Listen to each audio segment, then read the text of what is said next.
Hello there, and welcome. Maybe the day has been long, or maybe you've been thinking about distant places where few have traveled. Either way, tonight we drift into a different kind of journey, one that took place not across ice on foot, but through Arctic skies aboard a silver ship filled with hydrogen gas. You don't need to do anything now but rest. Let your breathing slow to match the rhythm of distant engines, feel the tension leave your shoulders, and imagine yourself suspended between earth and sky, carried by winds that blow across the top of the world. Tonight we follow the flight of the Norge, the Italian-built airship that in May of 1926 became the first aircraft verified to fly over the North Pole and complete the first crossing of the polar ice cap from Europe to America. This is a story of three men with three different dreams, of an airship that defied the brutal Arctic, and of a journey that would end in both triumph and bitter controversy. If you enjoy these quiet explorations into history, consider liking or subscribing. It helps others find their way here too. But for now, let your mind drift north, toward the cold silence where the world spins beneath its axis. To understand the Norge expedition, we must first understand the world it emerged from, a world obsessed with reaching the poles and conquering the last blank spaces on the map. By the 1920s, the heroic age of polar exploration was entering a new phase. The great prizes had seemingly been claimed. Robert Peary announced he'd reached the North Pole in April 1909, though his claim would later face serious scrutiny. Roald Amundsen and his Norwegian team had reached the South Pole in December 1911, beating Robert Falcon Scott's British expedition in a race that ended in Scott's death on the return journey. The poles themselves had been touched, but the vast Arctic region surrounding them remained largely unknown, unexplored, and unmapped. The question facing explorers in the 1920s was no longer simply about planting flags at the poles. It had evolved into something more complex. Could the Arctic be crossed? Could its geography be properly surveyed? Were there undiscovered lands hidden beneath the polar ice? And perhaps most intriguingly, could new technology, specifically aircraft and airships, accomplish what sledges and dogs could not? The airplane was still young in the 1920s. The Wright brothers had made their first powered flight only in 1903, and aviation had advanced rapidly during World War I, driven by military necessity. By the early 20s, aircraft were becoming more reliable, more powerful, and capable of longer flights. But they still had limitations. Fixed-wing aircraft needed to land frequently for fuel, they were vulnerable to weather, and they had limited cargo capacity for the supplies needed on polar expeditions. Airships offered different possibilities. These lighter-than-air vessels could remain aloft for days, even weeks. They could carry heavy loads of fuel, equipment, and crew. They could fly slowly enough to conduct aerial surveys and mapping. Unlike airplanes, they didn't need to land frequently, and some designs could even hover in place. For polar exploration, where landing sites were unpredictable and dangerous, these advantages were significant. But airships also had serious disadvantages. They were vulnerable to wind and weather in ways that airplanes were not. Ice could form on their envelopes and control surfaces, adding dangerous weight. The hydrogen gas that provided their lift was highly flammable. Navigation over featureless ice was extraordinarily difficult. And the technology itself was still developing. Multiple airship disasters had already demonstrated the risks involved. The question in the mid-1920s was whether anyone could successfully use an airship to explore the Arctic. Several had tried and failed. Several had died trying. But the potential rewards were enormous. An airship expedition that could fly across the Arctic Ocean, over the pole itself, and continue to the other side would accomplish multiple firsts. It would be the first transpolar flight. It would survey vast regions never before seen. And it would demonstrate that air travel could open the Arctic in ways surface expeditions never could. This was the context into which three men came together: Roald Amundsen, the Norwegian polar explorer; Lincoln Ellsworth, the American adventurer and millionaire; and Umberto Nobile, the Italian aeronautical engineer. Each brought different skills, different motivations, and different visions of what the expedition should achieve. Their collaboration would lead to one of history's great adventures, and also to one of exploration's most bitter personal feuds. The Arctic itself in 1926 remained one of Earth's great mysteries. The North Pole sits in the middle of the Arctic Ocean, surrounded by moving pack ice that drifts constantly with currents and winds. Unlike Antarctica, which is a continent covered with ice, the Arctic is an ocean covered with ice, and that ice moves, breaks apart, and reforms in patterns that were poorly understood in the 1920s. Large regions of the Arctic had never been seen by human eyes. The area between Alaska and the North Pole was particularly unknown. Some geographers speculated that undiscovered islands or even a landmass might exist there. The only way to find out was to look from above, and that meant aircraft or airships. Several attempts had already been made to reach the pole by air. In 1925, Amundsen himself had attempted a flight using two Italian-built Dornier Dugay flying boats. Sponsored by Lincoln Ellsworth, the expedition took off from Spitsbergen, an island north of Norway, and flew toward the pole. They reached about 87 degrees 44 minutes north, farther north than any aircraft had flown before, but engine trouble forced them to land on the ice. What followed was a desperate struggle for survival. The two planes landed on different ice floes, and the crews had to reunite across broken ice. One plane was too damaged to fly.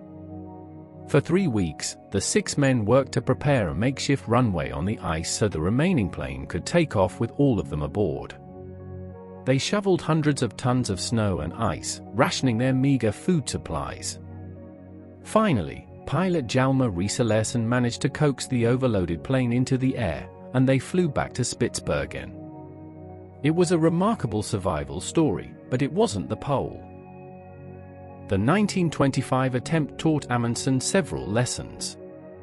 First, airplanes, while fast and capable, were perhaps too dependent on being able to land safely. Second, an expedition to the pole needed to be able to continue past it, not simply reach it and turn back. Third, better equipment and different technology might be needed. It was these conclusions that led Amundsen to consider airships. The idea of using an airship for polar exploration wasn't new. Salomon André, a Swedish engineer, had attempted to reach the North Pole by hydrogen balloon in 1897. His balloon, the Ornen, took off from Svalbard with André and 2 companions aboard. They were never seen again. 33 years later, in 1930, their remains and expedition journals were discovered on a remote Arctic island. The balloon had crashed on the ice after only 3 days of flight, and the men had died trying to reach safety. It was a cautionary tale, a reminder that polar aviation was extraordinarily dangerous. But airship technology had advanced significantly since André's time. By the 1920s, semi-rigid and rigid airships had been developed with better engines, better controls, and better lifting capacity. These weren't just balloons drifting on the wind, they were powered, steerable aircraft capable of covering vast distances. The question was whether an airship could handle Arctic conditions. Could it withstand the cold? Could it navigate over featureless ice and water? Could it carry enough fuel to make the crossing from Europe, over the pole, and all the way to Alaska? These were the questions Amundsen began asking in 1925, after his narrow escape from the ice. And it was these questions that would lead him to Italy, to a military airship factory near Rome, and to a talented, ambitious engineer named Umberto Nobile, who had been designing semi-rigid airships for years and believed they were the future of long-distance aviation. Nobile had already designed airships for military use, for exploration, and for commercial flights. He believed in the technology deeply, and he was convinced that a properly designed airship could fly to the pole and beyond. The partnership between Amundsen and Nobile would transform polar exploration, but it would also reveal deep conflicts between different visions of what exploration meant. For Amundsen, the expedition was about completing a journey, about proving that air travel could conquer the Arctic. For Nobile, it was about demonstrating Italian engineering and his own skill as a designer and pilot. These different motivations would eventually tear the expedition apart, but in late 1925, as they began planning, those conflicts still lay in the future. The world was watching. The race to fly over the North Pole had captured public imagination in Europe and America. Newspapers reported on every attempt, every setback, every near disaster. The men who succeeded would become heroes. The men who failed might be forgotten or, worse, die in the frozen Arctic. The stakes were high, the risks were enormous, and the technology was barely adequate to the task. But that combination of danger, ambition, and possibility is what drives explorers forward. The Norge expedition was about to test whether human ingenuity could triumph over one of Earth's most hostile environments. The Norge expedition was the creation of three very different men, each driven by distinct ambitions and each contributing essential elements to the flight.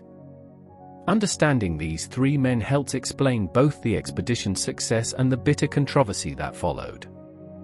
Roald Engelbrekt Gravening Amundsen was born on July 16, 1872, in Borge, Norway, into a family of ship owners and captains. His mother wanted him to become a doctor and encouraged him to avoid the maritime trade that had defined his family for generations. Amundsen obediently studied medicine at the university in Christiania, now Oslo, but when his mother died in 1893, he immediately abandoned his medical studies and pursued his real passion, polar exploration. Amundsen's fascination with exploration began in his youth when he read accounts of Sir John Franklin's disastrous Arctic expedition. Franklin's ships had disappeared in the Canadian Arctic in the 1840s while searching for the Northwest Passage, and the fate of the expedition remained a mystery for years. Rather than being repelled by the tragedy, the young Amundsen was enthralled. He wrote later that he read these accounts with a fervid fascination which has shaped the whole course of my life. Amundsen prepared himself systematically for polar exploration. He trained his body to endure cold and hardship, sometimes sleeping with his windows open in winter to acclimatize himself. He studied navigation, meteorology, and seamanship. He obtained his master's certificate as a ship's officer. And in 1897, at age 25, he joined the Belgian Antarctic expedition led by Adrien de Gerlache as first mate aboard the ship Belgica. The Belgian Antarctic expedition became the first to overwinter in Antarctica, though this was not by choice. The Belgica became trapped in the ice of the Weddell Sea, and the crew endured 13 months of isolation in the Antarctic winter. It was a harrowing experience. Men suffered from scurvy, from psychological breakdown, and from the oppressive darkness of the Antarctic winter. The ship's doctor, the American Frederick Cook, probably saved the crew by hunting seals and penguins and feeding the men fresh meat, which provided vitamin C even when they didn't understand the science behind it. Amundsen absorbed crucial lessons during this ordeal. He learned how to survive in polar conditions, how to maintain morale during long darkness, how to hunt and prepare food from local wildlife, and how important proper preparation and equipment were. He also developed a profound respect for the indigenous peoples of polar regions, particularly the Inuit, whose survival techniques he studied intensively. From 1903 to 1906, Amundsen led the first expedition to successfully navigate the Northwest Passage, the long-sought sea route through the Canadian Arctic connecting the Atlantic and Pacific Oceans. Using a small ship called Gojo and a crew of just 6 men, Amundsen succeeded where larger expeditions had failed for centuries. He spent 2 winters in the Arctic, living among the Netsilik Inuit, learning their techniques for travel, clothing, and survival. He learned to drive dog sleds, to build igloos, to wear animal furs instead of wool, and to live off the land. these skills would prove invaluable. The Northwest Passage expedition established Amundsen's reputation as a skilled polar explorer and a thoughtful leader. Unlike many explorers of his era who imposed their own methods on the polar environment, Amundsen adapted to it. He learned from people who had lived in the Arctic for thousands of years, and he wasn't too proud to acknowledge that their methods were superior to European ones. In 1911, Amundsen achieved his greatest fame by reaching the South Pole. Originally, he had planned to be the first to reach the North Pole, but when he learned that Robert Peary claimed to have already done so in 1909, Amundsen secretly changed his plans. He announced he was sailing the ship Fram north but instead sailed south to Antarctica, where he knew Robert Falcon Scott was leading a British expedition to the South Pole. Amundsen's South Pole expedition was a masterpiece of planning and execution. He established his base camp, Framheim, on the Ross Ice Shelf, laid supply depots along his route to the pole, and used dog sleds and skis for transport. On December 14, 1911, Amundsen and 4 companions became the first humans to reach the South Pole. They planted the Norwegian flag, left a tent with a letter for Scott, and returned safely to their base. Scott reached the pole 34 days later, found Amundsen's tent, and died with his entire polar party on the return journey. The contrast between Amundsen's success and Scott's tragedy has been debated for over a century. Amundsen's methods were efficient and pragmatic. He used dogs as transport and food, wore furs, and planned conservatively. Scott's expedition used ponies and manhauling, wore wool, and pushed harder despite mounting difficulties. By 1925, Amundsen was 52 years old and one of the most famous explorers alive. He had achieved the Northwest Passage and the South Pole, 2 of exploration's greatest prizes. But he was also in financial difficulty. His expeditions were expensive, and he relied on sponsors, book sales, and lecture tours to fund them. He was planning another Arctic expedition, this time attempting to reach the North Pole by air and to explore the unknown regions of the Arctic Ocean. Lincoln Ellsworth was born into wealth on May 12, 1880, in Chicago, Illinois. His father, James Ellsworth, was a coal and coal land magnate who had made a fortune and became one of America's wealthiest men. Lincoln's upbringing was privileged, but his relationship with his father was complicated. James Ellsworth wanted his son to join the family business and disapproved of Lincoln's interest in outdoor adventure and exploration. Lincoln studied briefly at Yale and Columbia but never completed a degree. Instead, he pursued interests that horrified his practical father. He studied engineering, spent time in the Canadian wilderness, worked for a time for the U.S. Biological Survey, and dreamed of exploration. His father largely cut off his financial support, and for years Lincoln lived on a modest allowance, working various jobs and struggling to reconcile his ambitions with his father's expectations. In 1924, James Ellsworth died, and Lincoln inherited a fortune estimated at between $3 and $15 million, enormous wealth in that era.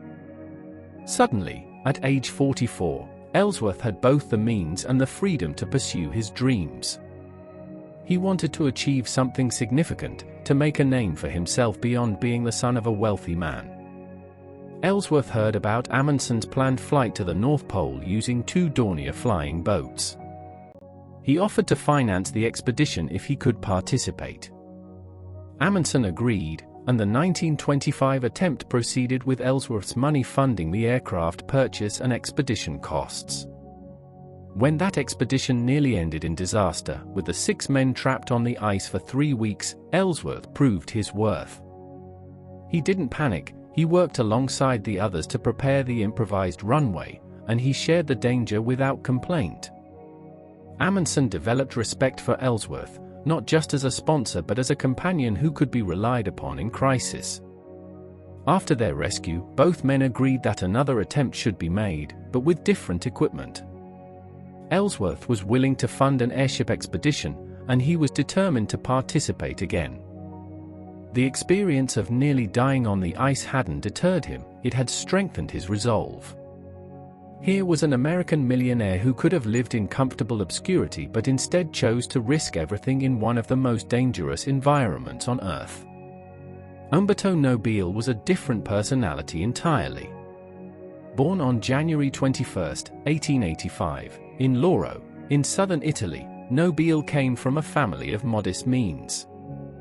His father was a civil servant from a cadet branch of an aristocratic family that had lost its titles after Italian unification because of their loyalty to the deposed Bourbon monarchy.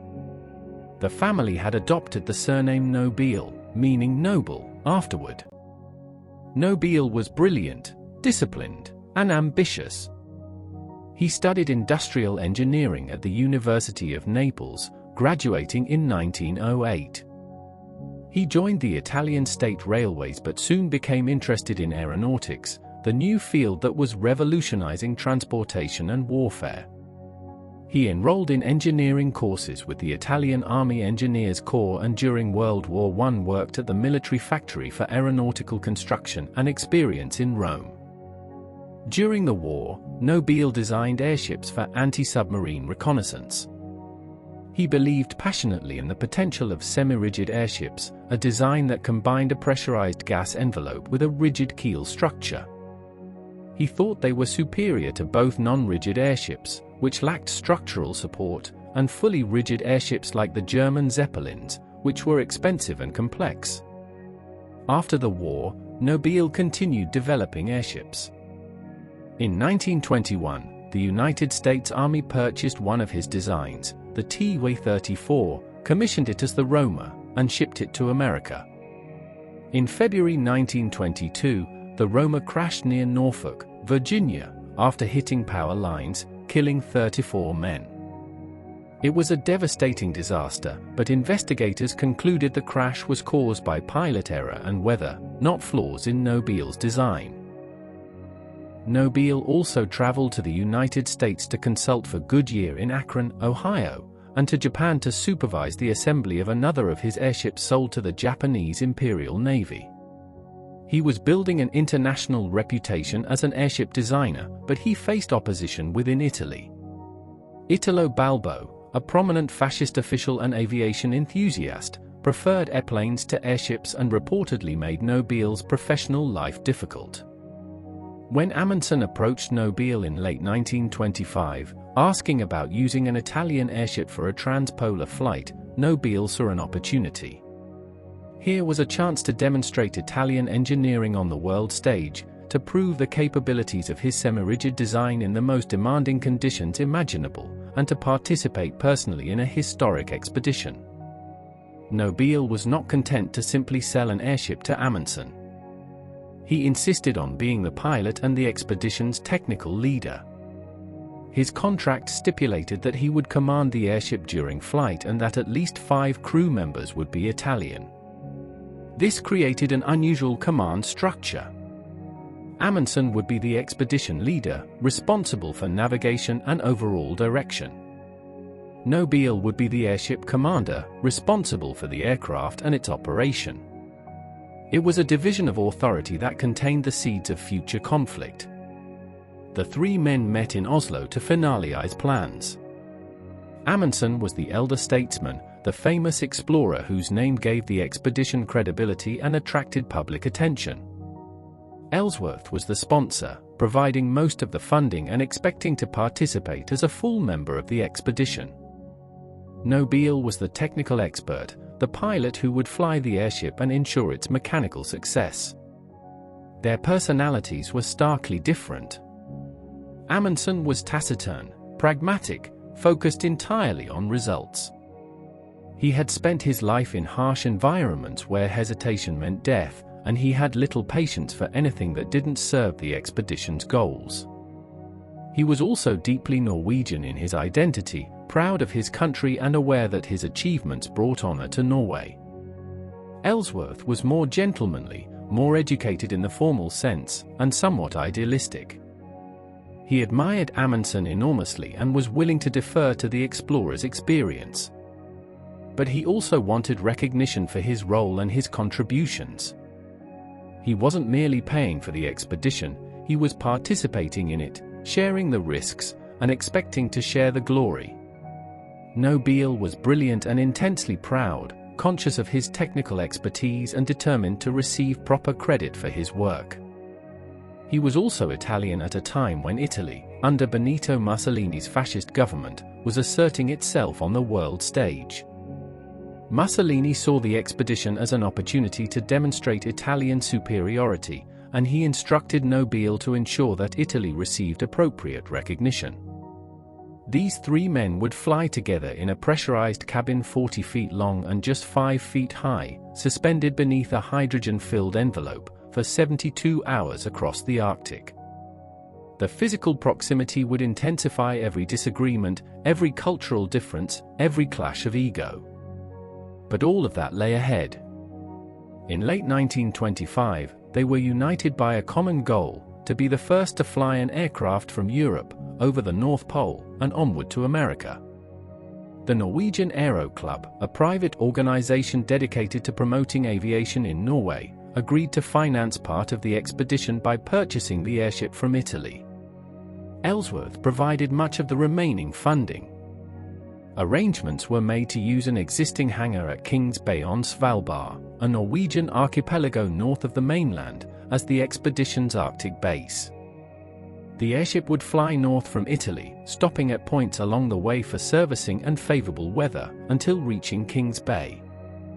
From there, it would attempt the transpolar flight.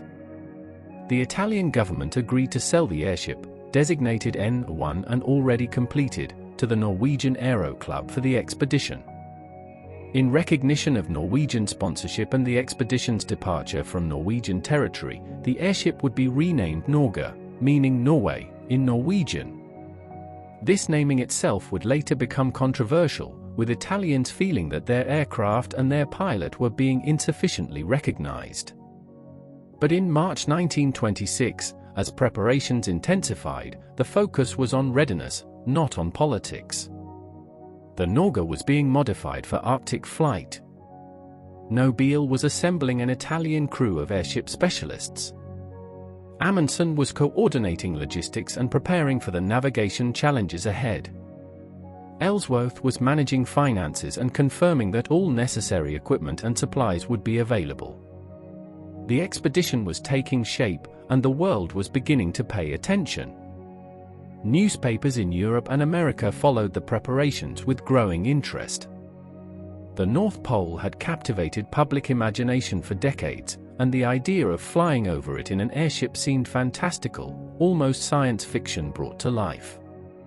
Radio stations announced plans to broadcast reports from the expedition if possible. Photographers and journalists requested permission to document the flight. The Norge expedition was becoming more than an exploration, it was becoming a media event, a spectacle that would be witnessed, vicariously, by millions. And then, just as the Norge was preparing to depart from Italy, news arrived that changed everything. Richard E. Byrd, a U.S. Navy commander, had also come to Svalbard with a Fokker tri-motor aircraft. Byrd announced he too intended to fly to the North Pole, and he planned to attempt it before the Norge could depart. Suddenly, the Norge expedition was in a race. The Norge, designated N1 during its construction, was not just any airship. It represented years of engineering development, the culmination of Umberto Nobile's obsession with semi-rigid airship design, and Italy's ambition to demonstrate technological superiority in an era of intense national competition. Construction of the N1 had begun in 1923 at the Stabilimento di Costruzioni Aeronautiche, the state airship factory near Rome where Nobile served as director. The design incorporated lessons learned from earlier Italian airships and from Nobile's study of German Zeppelin technology. The fundamental concept of a semi-rigid airship occupies a middle ground between two other designs. A non-rigid airship, often called a blimp, relies entirely on internal gas pressure to maintain its shape. It has no permanent structure, it's essentially a shaped balloon with a gondola suspended beneath it. Non-rigid airships are simple and relatively lightweight, but they're also vulnerable to changes in temperature and pressure, which can cause the envelope to sag or deform. They're suitable for short flights in moderate weather but not ideal for long expeditions through harsh environments. A rigid airship, like the famous German Zeppelins, has an internal framework of metal girders that maintains the ship's shape regardless of gas pressure. The lifting gas is contained in separate cells within this framework. Rigid airships can be enormous and carry heavy loads over long distances. But they're also complex, expensive to build, and require large hangars for construction and maintenance. They're susceptible to structural stress if the framework is damaged. Nobile's semi-rigid design combined elements of both. The Norge had a pressurized envelope that provided most of the lift, but it also incorporated a structural keel running the length of the ship. This keel, built from triangular metal trusses, prevented the ship from sagging or bending under stress. The engines, fuel tanks, crew quarters, and control cabin were attached to this keel, which distributed their weight along the ship's length rather than hanging from a single point. The Norge's envelope was approximately 348 feet long and 84 feet in maximum diameter. It contained about 670,000 cubic feet of hydrogen gas, providing lift for a total weight of about 21 tons including the airship's structure, crew, fuel, and supplies. The envelope was made of multiple layers of cotton fabric, impregnated with rubber to make it gas-tight. The outer layer was painted silver to reflect sunlight and prevent the gas from overheating and expanding excessively during flight. Hydrogen was chosen as the lifting gas because it provides more lift per cubic foot than any other gas except helium. However, hydrogen is highly flammable, a constant danger that crews of hydrogen airships lived with every moment.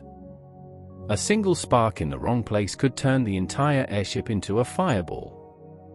The Norge's designers incorporated multiple safety features. Electrical systems were carefully grounded, the smoking of cigarettes or pipes was absolutely forbidden, and potentially spark-producing equipment was isolated from areas where hydrogen might accumulate. The structural keel ran the entire length of the envelope, made of metal tubing assembled into triangular cross-section trusses. This keel was strong enough to support the weight of the gondolas and engines without deforming, but light enough not to add excessive weight.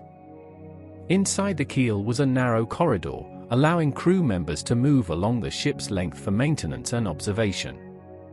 3 engine gondolas were suspended from the keel, positioned to provide thrust and control. Each gondola contained a Maybach MB for 6-cylinder water-cooled engine, producing about 250 horsepower.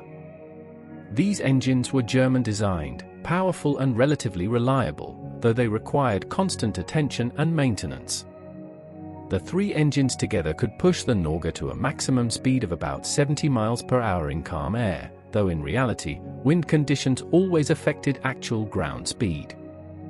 The engine gondolas were open-air structures, exposed to the weather.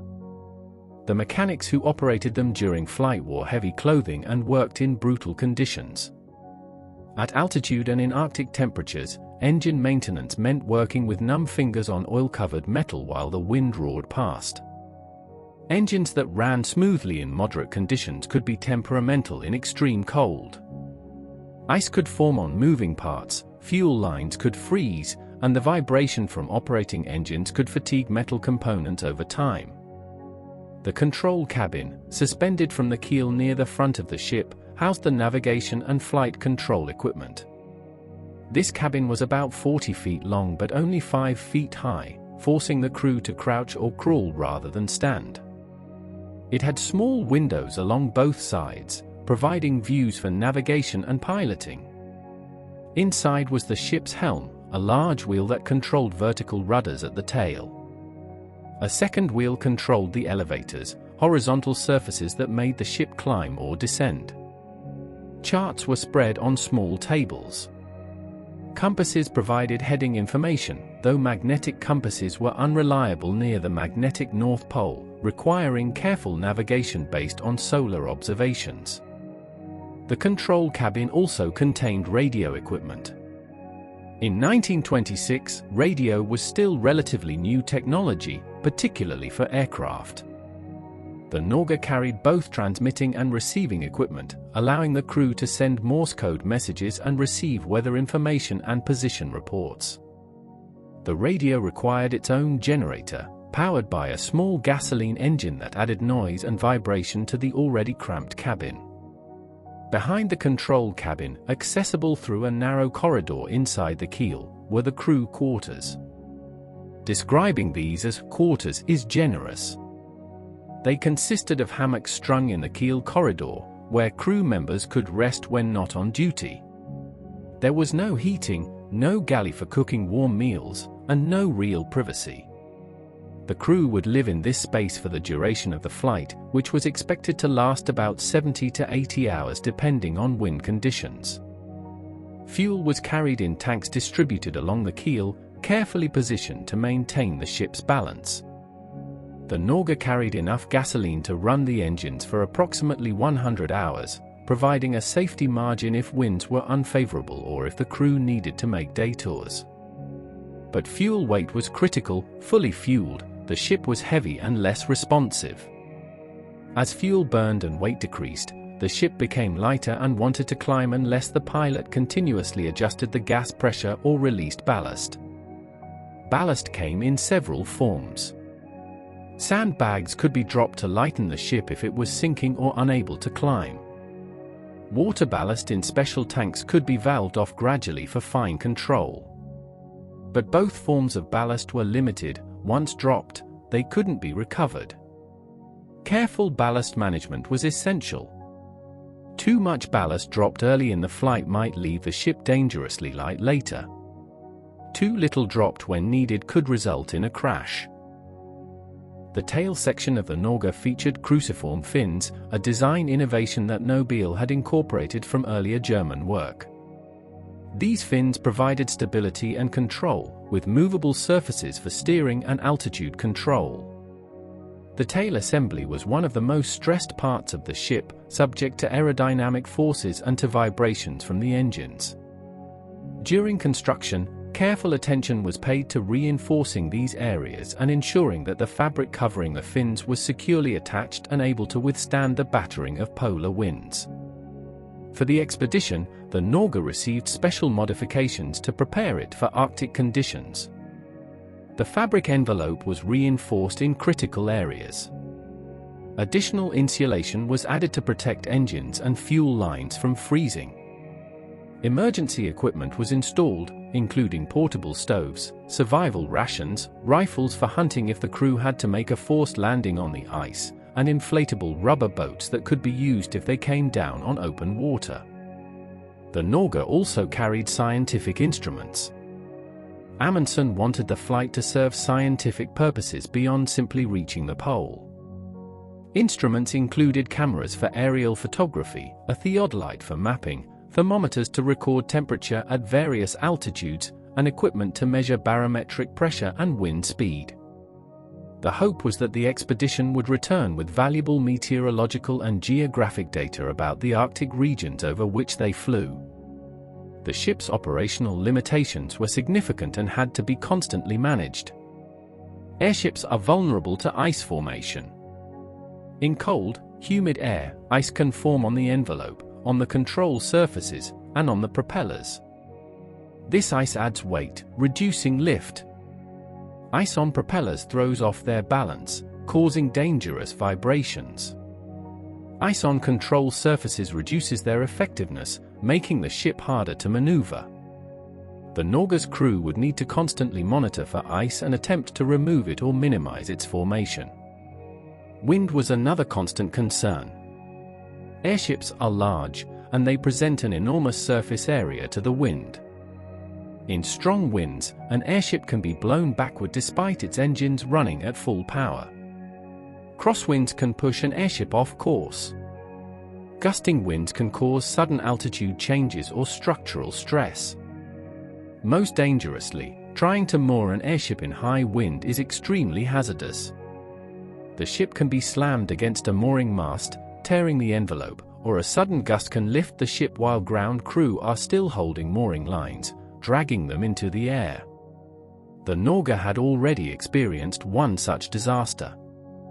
In April 1924, while still designated N1 and undergoing tests, a violent wind gust tore the ship from its mooring at Ciampino airfield near Rome. 3 men, 2 soldiers, and a mechanic, were holding mooring lines and couldn't let go in time. They were carried 300 feet into the air and fell to their deaths. It was a grim reminder of the dangers inherent in airship operations, even on the ground. Navigation over the Arctic presented unique challenges. The magnetic compass becomes increasingly unreliable as one approaches the magnetic North Pole, which is located hundreds of miles away from the geographic North Pole and which shifts position over time. This meant that traditional compass navigation would be useless for much of the flight. Instead, navigation would rely on solar observations using a sextant to determine latitude and longitude, dead reckoning based on estimated speed and direction, and occasional glimpses of recognizable landmarks if clouds permitted. Frank Worsley, who was not part of the Norge expedition but who had navigated for Shackletow's expedition, once described Arctic navigation as being like trying to find your way in a room when the walls, floor, and ceiling are all the same color and constantly moving. The Norge's navigator would face similar challenges. Over open water and ice, with clouds obscuring the sun for hours at a time, determining the ship's position would require immense skill and a fair measure of luck. The living conditions aboard the Norge during the flight would be brutal. The control cabin and keel corridor were unheated. Arctic temperatures would penetrate the thin fabric walls. Crew members would wear multiple layers of wool and fur clothing, but they would still suffer from cold. Food would consist mostly of cold rations. Heating meals was difficult in the cramped, dangerous environment filled with flammable hydrogen above and gasoline fumes below. Sleep would be snatched in brief intervals, in hammocks that swayed with every movement of the ship, with engine noise and vibration constant. Yet despite all these challenges and dangers, Nobile was confident in his design. He had supervised the construction personally, had test-flown the ship extensively in Italy, and believed it was capable of the transpolar flight. The N1's performance during earlier flights had been impressive. It was controllable, could maintain altitude well, and had demonstrated endurance. Nobile felt that with proper preparation and careful flying, the ship could handle Arctic conditions. In March 1926, the N1 was formally handed over to the Norwegian Aero Club in a ceremony at Ciampino. Amundsen was present, along with Norwegian and Italian officials. The ship was rechristened Norge, and the Norwegian flag was painted on its side, though the Italian flag was also displayed. Nobile was named as the ship's commander and pilot. The Italian crew who would operate the airship's engines and systems began familiarizing themselves with the equipment. Everything was ready. The Norge was scheduled to depart from Italy on April 6, flying north to Pulham in England, then to Oslo, then to Leningrad in Russia, then to Vadsø in northern Norway, and finally to Kings Bay on Svalbard. From Kings Bay, the transpolar flight would begin. But weather delayed the departure, and the Norge didn't leave until April 10. The journey to Kings Bay would itself be an adventure, testing the ship and crew before they even attempted the pole. As the Norge prepared for departure, public excitement was building. This wasn't just an expedition, it was a technological spectacle. People who had never paid attention to exploration were now following the Norge's progress. Radio stations announced they would broadcast updates. Newspapers ran stories speculating about what the crew might discover. The combination of cutting-edge technology, polar mystery, and the personalities involved had captured imaginations around the world. But there were skeptics too. Many aviation experts questioned whether an airship could survive Arctic conditions. The history of airship disasters was well known: crashes, fires, structural failures. Some predicted the Norge would be torn apart by Arctic storms. Others thought ice accumulation would bring it down. Still others believed the crew would simply get lost and run out of fuel over the empty Arctic Ocean. The expedition was thrilling, certainly, but it was also extraordinarily dangerous, and not everyone believed it would succeed.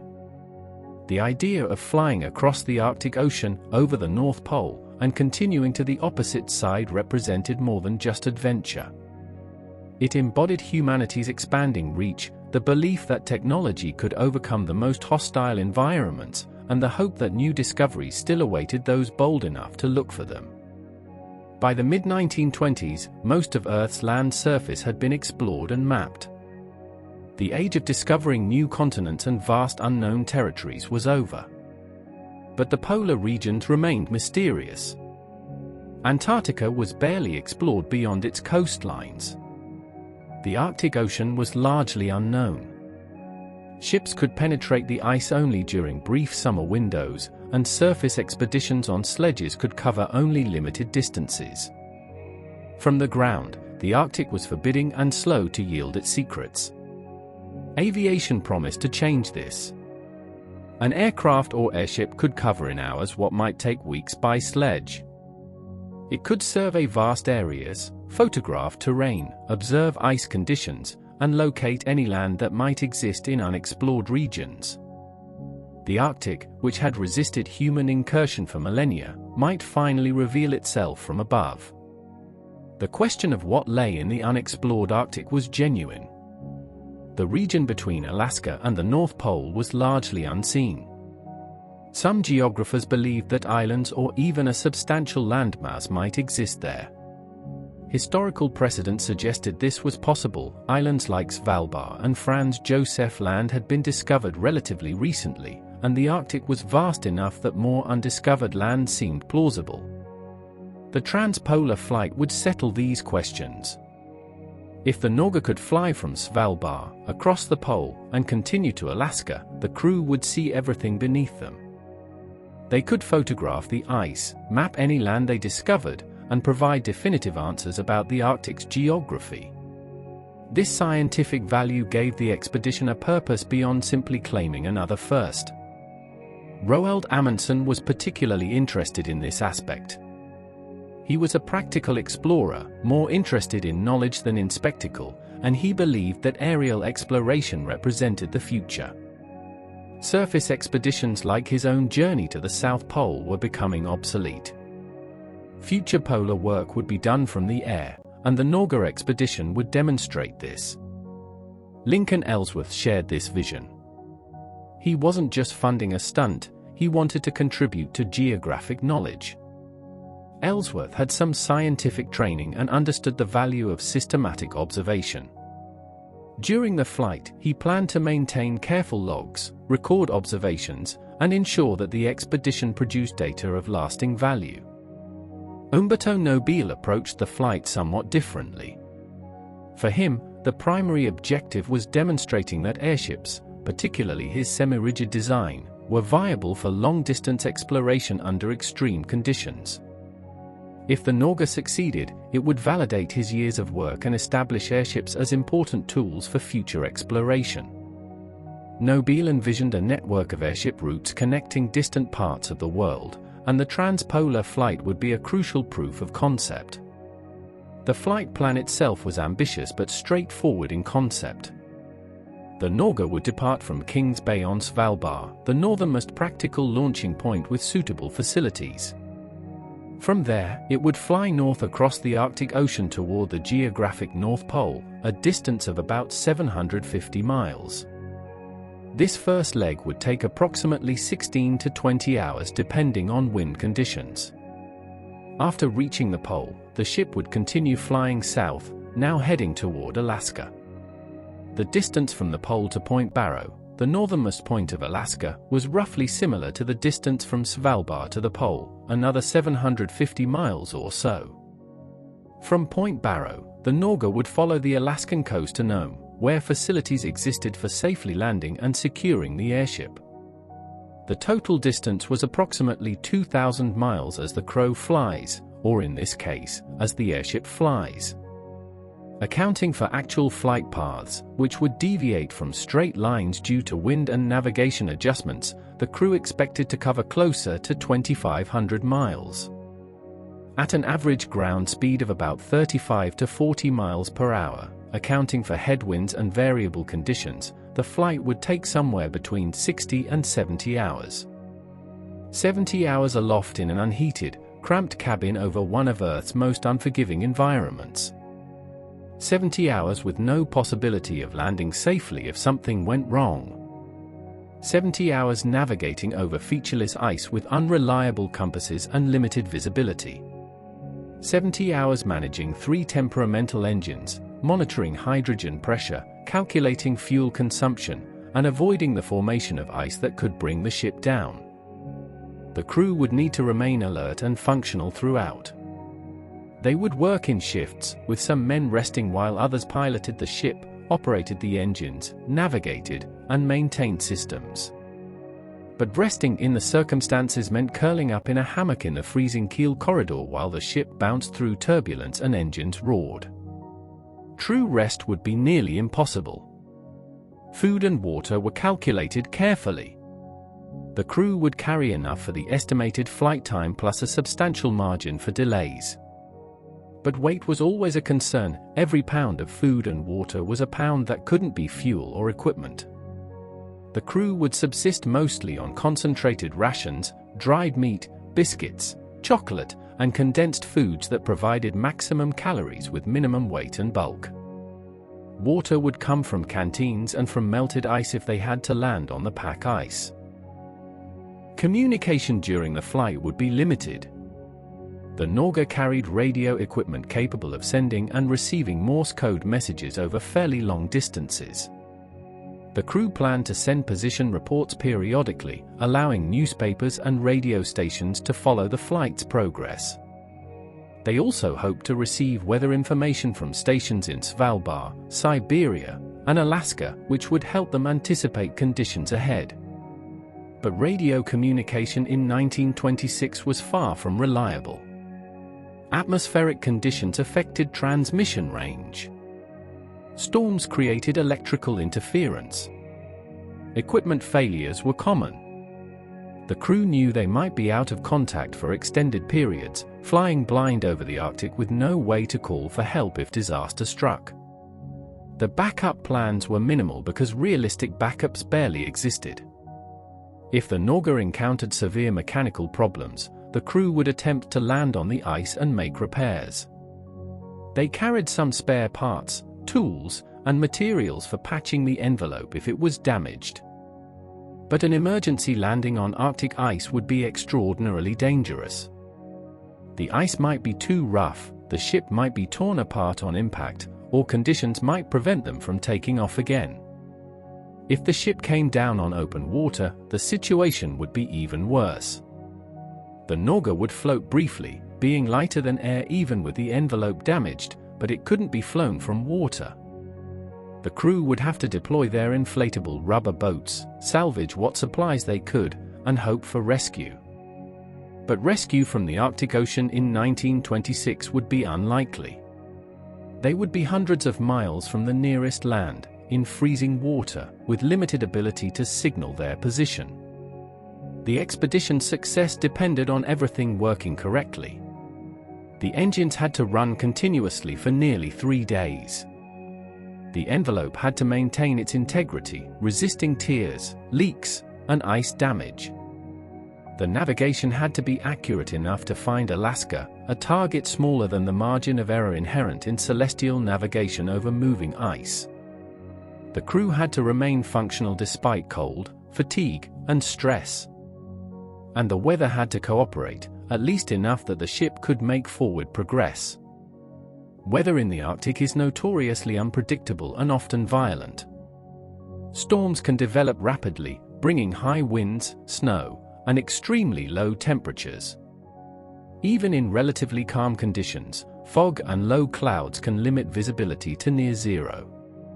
The Norge crew would be flying through an environment where conditions could change from manageable to deadly in a matter of hours. The psychological challenge was also significant. Flying for 3 days straight in cramped, cold, noisy conditions tests human endurance. The crew members would need to trust each other completely, to follow orders without question when necessary, and to maintain morale even when circumstances became difficult. Personality conflicts, which are inevitable when people are confined together under stress, would have to be managed or suppressed for the duration of the flight. Amundsen, Ellsworth, and Nobile all understood these challenges. They had studied earlier attempts to reach the pole, had learned from failures and near disasters, and had tried to prepare for every contingency. But they also knew that polar exploration always involves unknowns. No amount of preparation can account for every possibility, and survival sometimes depends on luck as much as skill. The dream of transpolar flight was not just about reaching the pole. That had arguably already been done, though the claims of Pei, Cook, and Byrd were all disputed or unverifiable. The dream was about crossing the Arctic entirely, proving that air travel could connect distant continents across the polar regions, and demonstrating that humanity's reach now extended even over the most hostile parts of Earth. If the Norge succeeded, it would open new possibilities. Airship routes between Europe and America across the Arctic might become practical, cutting travel time significantly compared to sailing around by sea. Scientific stations could be established and supplied by air. The Arctic's resources, whatever they might be, could become accessible. The expedition would mark the moment when the Arctic ceased being an impassable barrier and became instead a space through which people could travel. This vision motivated all three leaders despite their different personalities and priorities. They might disagree about who deserved credit, about national prestige, about command authority. But they agreed on the fundamental goal, to fly the Norge from Europe to America across the top of the world, and in doing so, to change what humans thought was possible. As preparations continued through March and into April 1926, the vision was becoming reality. The Norge was ready. The crew was assembled and trained. The route was planned. The world was watching. All that remained was to fly north and see if the dream could survive contact with Arctic reality. The Norge's journey from Rome to Svalbard was itself a significant expedition, a test of the airship's capabilities and the crew's coordination before they even attempted the transpolar flight. April 10, 1926, dawned clear over Rome. The Norge stood ready at Ciampino airfield, its silver envelope gleaming in the morning sun. The crew had been awake since before dawn, making final checks, loading last-minute supplies, and preparing for departure. Journalists and photographers crowded the field, documenting the event for newspapers across Europe and America. Umberto Nobile conducted a final inspection, walking beneath the ship, checking the mooring lines, examining the engine gondolas, and conferring with his Italian crew members. The engines were test-started, coughing to life and settling into their characteristic roar. Everything appeared ready. Roald Amundsen and Lincoln Ellsworth were also present, though they would not join the ship until it reached Oslo. The plan was for Nobile and the Italian crew to fly the Norge from Rome to Norway, demonstrating the ship's airworthiness and allowing the Italians to gain experience with the vessel before the full expedition began. Amundsen and Ellsworth, along with several Norwegian crew members who would join for the transpolar flight, would board in Oslo. At 9:25 in the morning, the order was given to release the mooring lines. Ground crew let go of the ropes, and the Norge rose smoothly into the air. Nobile operated the controls from the command cabin, increasing engine power and setting course north. The flight to England had begun. The route would take them across the Alps, a formidable barrier that had challenged aviators since the earliest days of flight. Crossing mountains in an airship required careful altitude management. Too low and the ship risked striking peaks. Too high and the reduced air pressure would cause the hydrogen to expand, potentially overpressurizing the envelope. Nobile planned to cross the Alps at about 10,000 feet, well above the highest peaks along their route but not so high as to create gas pressure problems. The crossing went smoothly. The day remained clear, and the crew could see the snow-capped peaks passing beneath them. The Alps were spectacular from above, a landscape of white ridges and dark valleys, looking both beautiful and dangerous. But the Norge flew steadily north, the engines running smoothly, and by afternoon they were across the mountains and flying over the plains of northern Italy and southern France. The first day's flight covered about 600 miles before the crew decided to land for the night at Pulham in England. Landing an airship required careful coordination. As the Norge approached Pulham, ground crews prepared the mooring mast, a tall vertical structure to which the airship's nose would be attached. Mooring to the mast allowed the ship to weathervane, pivoting with the wind, rather than being tied down rigidly and potentially damaged by shifting winds. The Norge landed successfully at Pulham at 3:20 in the afternoon, having been in the air for about 6 hours. The ship was secured to the mooring mast and partially deflated to reduce stress on the envelope. The crew disembarked, had their first warm meal since departure, and rested while Nobile oversaw refueling and minor maintenance. Weather delayed the next departure. Strong winds made it dangerous to release the ship from the mooring mast, and Nobile refused to risk it. The crew waited at Pulham for 2 days while storms passed through. Finally, on April 12, conditions improved enough to proceed. At 11:45 in the morning, the Norge was released and began the leg to Oslo. This flight was longer, about 900 miles across the North Sea to Norway. The weather was less favorable than on the first leg, clouds obscured visibility, and the ship encountered rain and headwinds. The crossing took much longer than anticipated, but the Norge handled the conditions well. Nobile and his crew maintained altitude, kept the engines running, and navigated by compass and dead reckoning when clouds prevented celestial observations. They reached Oslo late on April 13, having been airborne for more than 12 hours. The Norwegian capital welcomed the ship enthusiastically. This was Norway's airship, financed by Norwegians and named for their country. Amundsen was a national hero, and the Norge expedition was a source of enormous pride. Thousands of people gathered to watch as the ship approached the mooring mast at Ekeberg, just outside Oslo. The mooring at Oslo was more challenging.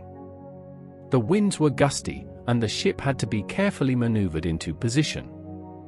Ground crew grabbed the mooring lines and walked the ship into place while Nobile delicately controlled the engines to keep the ship steady. Finally, the nose was attached to the mast, and the Norge was secure. Amundsen and Ellsworth came aboard, meeting with Nobile and inspecting the ship. This was their first time seeing the Norge since it had been rechristened, and they were impressed by its condition after the flight from Italy. The Italian crew had performed well, and the ship had proven it could handle long flights in variable weather. Additional Norwegian crew members joined the expedition in Oslo. Among them was Hjalmar Riise-Larsen, a highly experienced pilot and navigator who had flown with Amundsen during the 1925 attempt with the Dornier flying boats.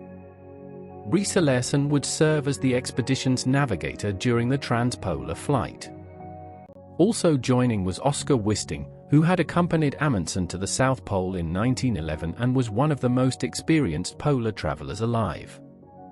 The next leg would be to Leningrad, then part of the Soviet Union. This stop was both diplomatic and practical.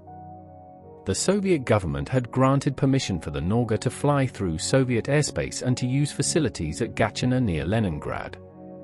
Soviet interest in Arctic exploration was growing, and they were curious to observe the airship and perhaps learn from the technology and techniques. The Norge left Oslo on April 15 at 1 in the morning, flying eastward toward Russia. The flight crossed the Baltic Sea and reached Gatchina 19 hours later, slowed by dense fog that forced Nobile to reduce speed to avoid navigation errors. The ship was secured at Gatchina's airship facilities, and the crew was granted a week for maintenance, rest, and final preparations. At Gatchina, Nobile announced that the Norge would undergo engine overhauls and that collapsible rubber boats would be added to the emergency equipment. This provoked some anxiety among the crew. Why rubber boats unless Nobile thought there was significant risk of coming down on open water? But the addition made sense. The transpolar flight would cross areas where ice might be thin or broken, and having boats could mean the difference between survival and death if the ship had to make an emergency landing. The planned week at Gatchina stretched longer as the mooring mast at Kings Bay on Svalbard was not yet completed. Adverse weather in the Arctic had delayed construction, and Nobile refused to depart until word came that the mast was ready. This was sensible. Arriving at Kings Bay without a proper mooring facility would be dangerous, potentially forcing the Norge to remain airborne while ground crews hastily completed the mast. The delay tested patience. Amundsen was anxious to proceed. He had received word that Richard Byrd's American expedition had already reached Kings Bay and was preparing for their attempt to fly to the pole. Amundsen feared that Byrd might succeed first, stealing the glory and making the Norge expedition seem like an afterthought. But Nobile insisted on waiting, and as the airship's commander, he had authority over flight operations. Finally, on May 5, word came that the mast at Kings Bay was complete and that weather conditions looked favorable. The Norge departed Gatchina at 9:40 in the morning, flying north toward Vadsø in northern Norway. This was the longest leg yet, covering about 1,200 miles across relatively empty regions where emergency landing sites were scarce. The flight took about 17 hours, and the ship arrived at Vadsø the following morning, May 6. Vadsø was the last stop before Kings Bay. It was a small Norwegian town on the Barents Sea, located north of the Arctic Circle. The airship mooring mast there still stands today, a reminder of the Norge expedition. The crew spent only a few hours at Vadsø, refueling and making final checks before the last leg to Svalbard. The flight from Vadsø to Kings Bay covered about 450 miles across the Barents Sea, an area known for unpredictable weather and rough seas. But conditions were reasonably good, and the Norge made the crossing in about 12 hours, arriving at Kings Bay on the evening of May 6. Kings Bay, now known as Ny-Ålesund, is located on the western coast of Spitsbergen, the largest island of the Svalbard archipelago. In 1926, it was a small coal mining settlement with minimal facilities, but it was the northernmost point with sheltered water and existing infrastructure. The Norwegian government had granted permission for the Norge expedition to use the settlement as a base, and a mooring mast had been specially constructed for the airship. As the Norge approached Kings Bay, the crew could see another aircraft on the ground, Richard Byrd's Fokker trimotor. Byrd and his pilot Floyd Bennett had arrived days earlier and were preparing for their own attempt to reach the pole. The presence of the American expedition added tension to the situation. Amundsen felt he was in a race, though he tried to maintain a cordial relationship with Byrd. The Norge was moored to the mast at Kings Bay without incident. Nobile supervised the securing of the ship while Amundsen and Ellsworth went ashore to assess the facilities and meet with Byrd. The meeting was polite but somewhat strained. Byrd explained that his Fokker was nearly ready and that he planned to attempt a flight to the pole within the next few days, weather permitting. Amundsen congratulated Byrd and wished him luck, though privately he hoped the American would be delayed. The Norge crew settled into their quarters at Kings Bay, a combination of existing buildings and temporary structures erected for the expedition. They waited for Nobile to declare the ship ready for the transpolar flight, and they monitored weather reports from stations across the Arctic. The weather would be crucial. They needed conditions good enough to fly safely but couldn't wait indefinitely. And then, on May 9th, Byrd and Bennett took off in their Fokker and flew north toward the pole. 15.5 hours later, they returned, claiming to have reached 90 degrees north and returned successfully. Byrd reported that the weather had been good, that they had flown over the pole, and that they had taken photographs and observations. He was acclaimed as the first to fly to the North Pole. Amundsen was one of the first to congratulate Byrd publicly, maintaining the appearance of good sportsmanship. But privately, he was skeptical. The timing seemed too perfect. bird had covered more than 1,500 miles in less than 16 hours, implying average speeds that seemed improbable given the Fokker's capabilities and expected headwinds. Amundsen had experience with Arctic aviation, and something about Bird's account didn't quite add up. Years later, analysis of Bird's flight logs would reveal inconsistencies suggesting that he had not actually reached the pole, that he had perhaps turned back due to an oil leak and then claimed success to save face. But in May 1926, none of this was known. Bird's claim was accepted by most, and the Norge expedition faced a new reality: they were no longer racing to be first to the pole. Instead, they would be attempting the first crossing, the flight from Europe to America via the pole, a different kind of achievement but still significant. Nobile declared the Norge ready. The weather forecast looked reasonable for the next several days. Amundsen made the decision: they would depart on May 11th. The transpolar flight, the journey they had been preparing for through months of planning and weeks of flying from Italy to the Arctic, was about to begin. May 11, 1926, began under overcast skies at Kings Bay. The crew of the Norge had been awake since before dawn, making final preparations for departure. This would be the most demanding flight of their lives, 70 hours or more across the Arctic Ocean, over the North Pole, and onward to Alaska. The weather report from Kings Bay's meteorological station indicated reasonable conditions for the first leg of the flight. Winds were moderate, blowing from the south, which would help push them north toward the pole. Visibility was limited by clouds but not impossible. Temperature was about -10 degrees Celsius, cold but not extreme for the Arctic. Conditions were unlikely to improve significantly, and waiting longer risked deteriorating weather. Amundsen gave the order: they would depart that morning. The crew assembled at the mooring mast. 16 men would fly aboard the Norge, 10 Italians and 6 from other nations including Norway, Sweden, and America. Each had specific responsibilities. Nobile would pilot the ship. Ellsworth would navigate. Amundsen would serve as expedition leader and make strategic decisions. Ellsworth would observe and document. The Italian mechanics would operate and maintain the engines. Others would handle ballast, manage the radio, monitor gas pressure, and keep watch. Loading the final supplies took several hours. Food, water, emergency equipment, scientific instruments, cameras, spare parts, fuel cans for refilling the engine tanks from reserves, and personal gear for the crew all had to be stowed securely. Weight distribution was critical. Too much weight in the forward section would make the ship nose heavy, while too much aft would cause the tail to droop. Nobile personally supervised the loading, calculating weight and position to maintain proper trim. The Norwegian flag was prominently displayed on the Norge's side, but the Italian flag was also present.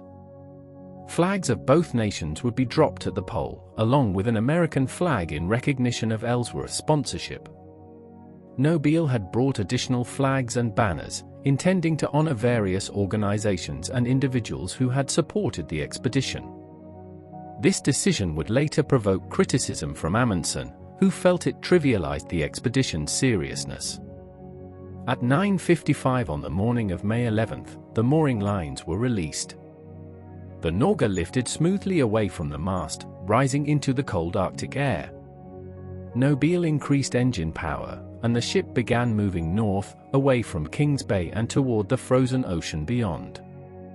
The expedition had begun.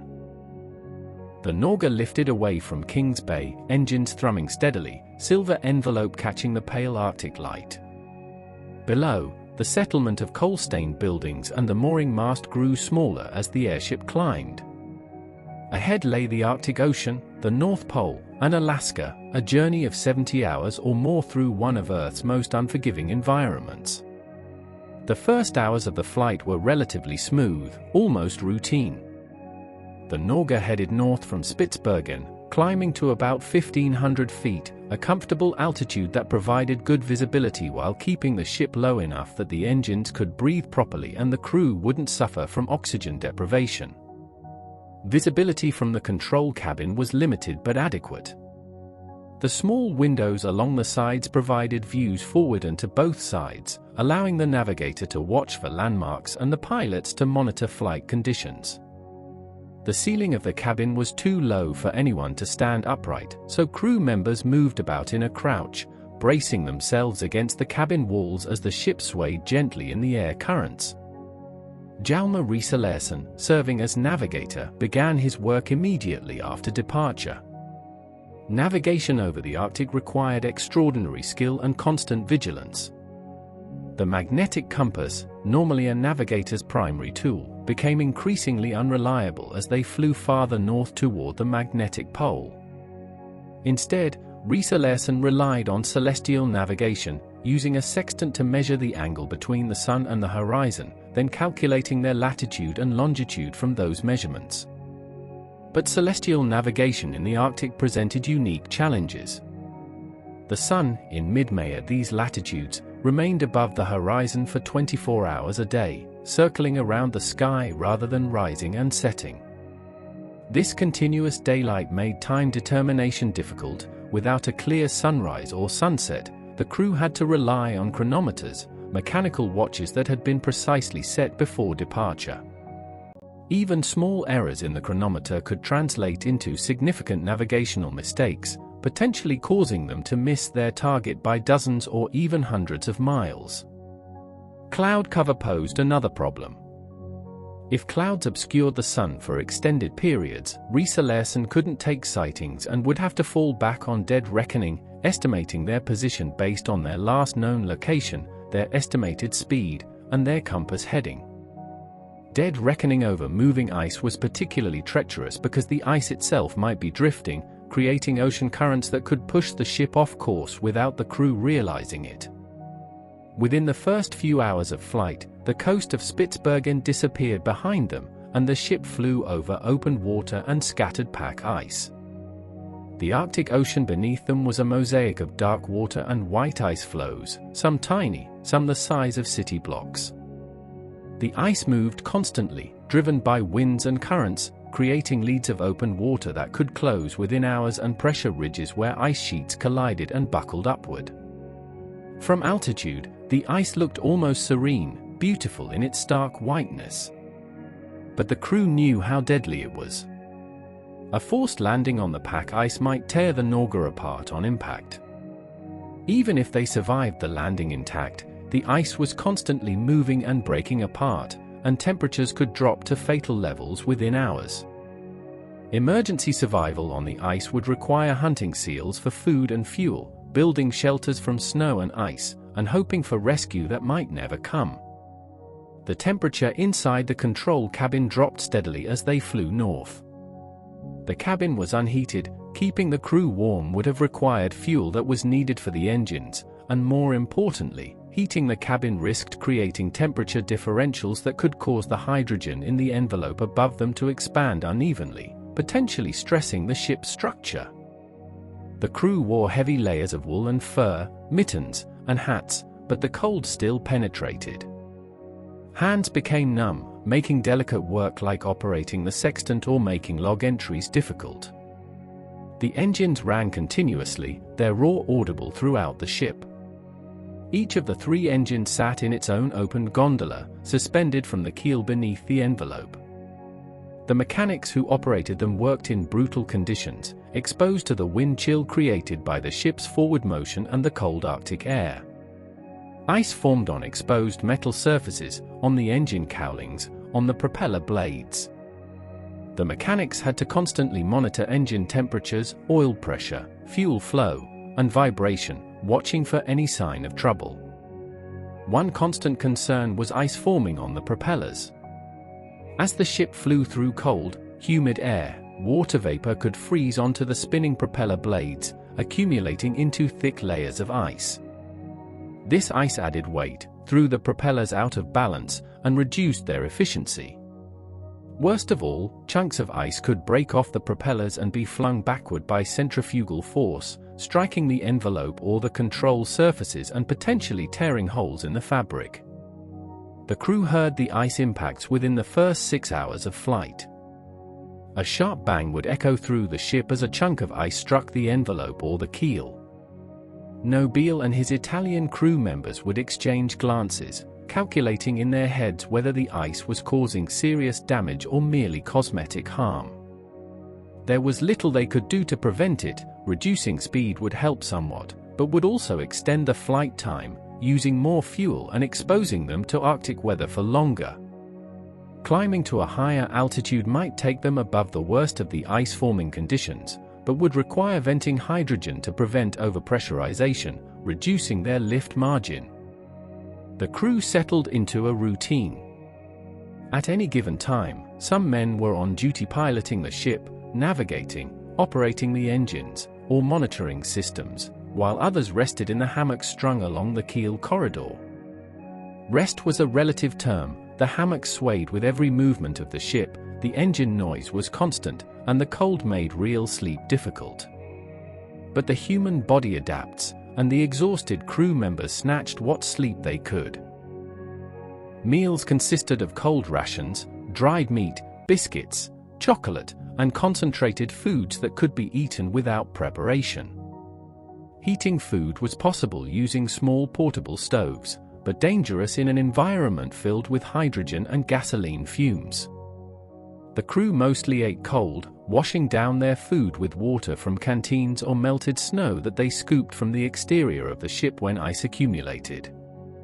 The radio operator maintained contact with stations in Svalbard and later with stations in Siberia and Alaska.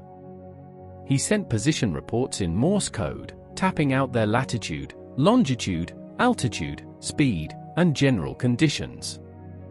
These reports were picked up by radio stations and relayed to newspapers, allowing the public to follow the expedition's progress. Headlines appeared: Norge over Arctic Ocean, Amundsen expedition proceeding north, airship reports all well. But radio communication was unreliable.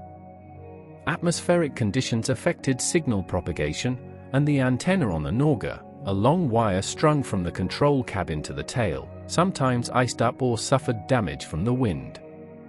There were periods of several hours when the crew couldn't establish radio contact with anyone, flying in effective isolation over the frozen ocean.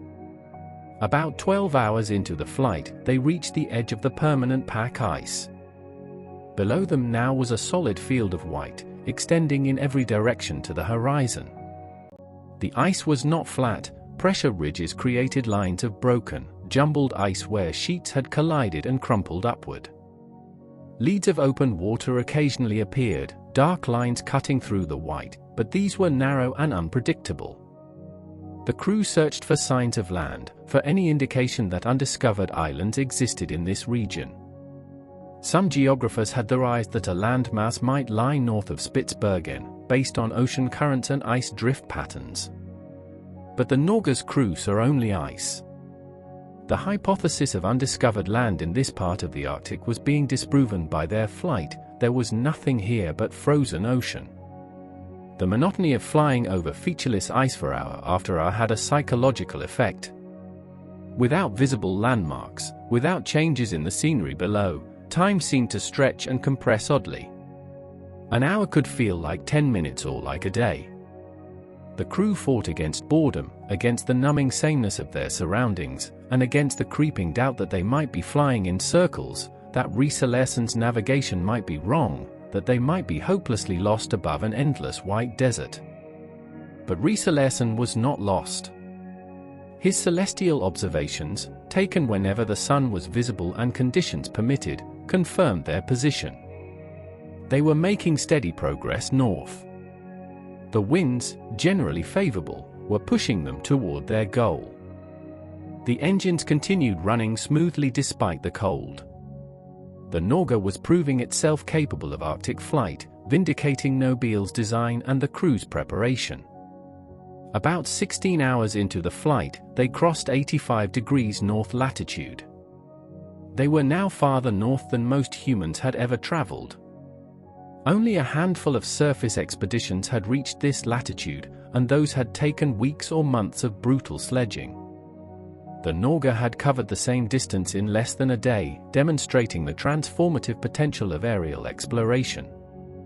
The crew's spirits lifted. They were more than halfway to the pole, and everything was going according to plan. The ice accumulation on the propellers had been manageable. The engines were using fuel at the expected rate. Navigation was accurate. If conditions continued like this, they would reach the pole in another 4 or 5 hours and be on their way toward Alaska. But the Arctic is never predictable, and conditions were about to change. Around hour 18, the weather began to deteriorate. Clouds moved in from the west, thick and gray, reducing visibility.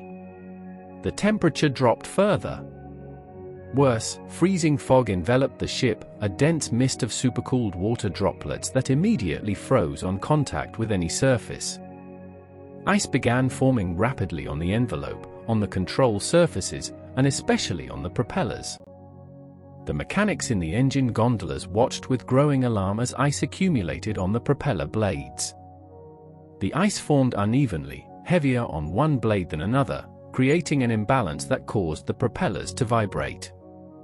The vibration transmitted through the engine mounts to the keel structure, shaking the entire ship. Chunks of ice broke off the propellers and flew backward, hitting the envelope with sounds like gunshots. Nobile reduced speed, trying to minimize the ice accumulation, but the ship was still moving at about 30 miles per hour, fast enough for ice to form rapidly. He couldn't stop completely. The ship needed forward motion to maintain control and to make progress toward their destination. But slower speed meant longer exposure to the freezing fog, using more fuel and increasing the risk that they'd run out before reaching Alaska. The crew in the control cabin could hear the ice chunks hitting the envelope above them. Each impact raised fears of a tear in the fabric, a hole that would start venting hydrogen and reduce their lift. Losing too much hydrogen would force them down onto the ice below, ending the expedition in survival conditions. But they had no way to stop the ice formation, no way to protect the envelope except to hope that the fabric was strong enough to withstand the impacts. The freezing fog persisted for several hours, the worst conditions the crew had yet encountered. Inside the control cabin, the temperature dropped to well below zero. Men's breath formed clouds in the air. Ice formed on the inside surfaces of the cabin windows, reducing visibility even further. The crew huddled in their fur clothing, stomping their feet and flexing their fingers to maintain circulation, fighting against the cold that wanted to steal their warmth and their energy. And then, around hour 22, the fog began to lift. Visibility improved, and the ice formation slowed. The crew assessed the damage. The envelope had taken dozens of impacts but appeared intact, no hydrogen was leaking. The propellers had accumulated thick ice, but the vibration was decreasing as the ice broke off in chunks and was flung away. The control surfaces, the rudders and elevators, were covered in ice, making them less responsive, but they were still functioning. The Norge had survived the worst weather of the flight so far. Ellsworth took a sun sight, the first he'd been able to manage in several hours. He calculated their position and reported to Amundsen. They were at 88 degrees north, less than 2 degrees from the pole. Despite the weather delays and the need to reduce speed, they were still on course and on schedule. The pole was perhaps 3 to 4 hours ahead. The crew's exhaustion was evident. They had been airborne for nearly a full day, managing the ship through increasingly difficult conditions, cold and tired and running on adrenaline. But the knowledge that they were approaching the pole revived them. This was what they had come for. This was the moment that would define the expedition. Amundsen moved through the ship, checking on crew members, offering words of encouragement. Despite the tensions between him and Nobile, despite the cultural differences and the clashes of personality, Amundsen remained an inspiring leader. His presence steadied men, his calm demeanor in crisis reassured them. He had survived worse than this, had endured the Antarctic winter, had crossed the Northwest Passage, had sledged to the South Pole and back.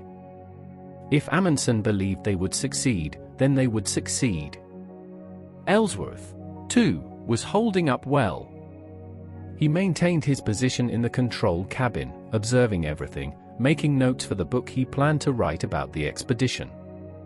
He had proven himself during the 1925 attempt, had worked alongside the others on the ice, and had earned their respect.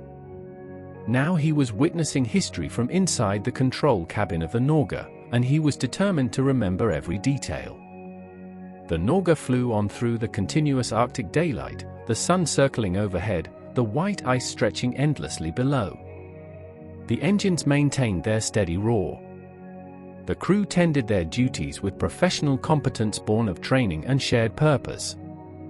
And ahead, invisible but drawing nearer with every passing minute, lay the North Pole, the point where all lines of longitude converge, where the Earth spins beneath its axis, where few humans had ever stood or flown. They were almost there.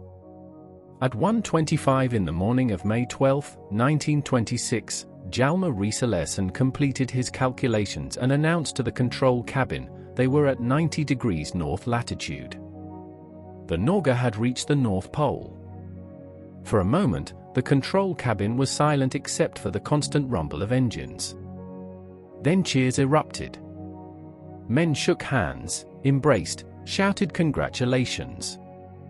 Amundsen allowed himself a rare smile. Ellsworth's eyes were wet with tears. Nobile stood at the helm, keeping the ship steady, but his face showed quiet satisfaction. After months of planning, weeks of flying from Italy to the Arctic, and nearly 24 hours over the frozen ocean, they had arrived. The celebration was brief, there was work to do. The Norge couldn't simply stop and hover at the pole. Airships have no brakes, no way to remain stationary in moving air. The ship continued flying, drifting slightly as Nobile reduced speed to allow the crew to conduct their activities at the pole. Amundsen and Ellsworth had prepared flags to drop at the moment of reaching the pole. The Norwegian flag was first, a matter of pride for Amundsen and for the Norwegian sponsorship of the expedition. Ellsworth then dropped the American flag, representing his financial support and his nation's contribution. Then Nobile, to Amundsen's growing irritation, began dropping multiple flags, the Italian flag, naturally, but also various pennants and banners representing organizations, cities, and sponsors. Amundsen watched this display with thinly concealed annoyance. He later wrote that the pole had become a circus wagon of the skies, that Nobile had turned a solemn moment into a publicity spectacle. Nobile, for his part, saw nothing wrong with honoring the many people and organizations who had supported the expedition. To him, these flags represented recognition that was rightfully due. The cultural and personal differences between the two men were crystallizing into active resentment. But beyond the flag-dropping controversy, the crew had other objectives at the pole. Cameras were aimed downward to photograph the ice. Scientific instruments recorded temperature, barometric pressure, and other meteorological data. The crew searched the ice below for any sign of unusual features, for anything that might indicate land or interesting geographic formations. They saw only ice, the same broken, jumbled pack ice they had been flying over for hours. The Norge circled at the pole for about 15 minutes, allowing time for observations and photography. Then Nobile brought the ship around to a new heading, south toward Alaska. The second half of the journey had begun. If they had simply reached the pole and turned back, they would have accomplished something noteworthy but not unprecedented. Byrd claimed to have already done that just days earlier. But by continuing onward across the Arctic to Alaska, the Norge crew would complete the first verified transpolar flight, the first aerial crossing of the polar ice cap from Europe to America. The flight south from the pole was, in some ways, more challenging than the flight north to it.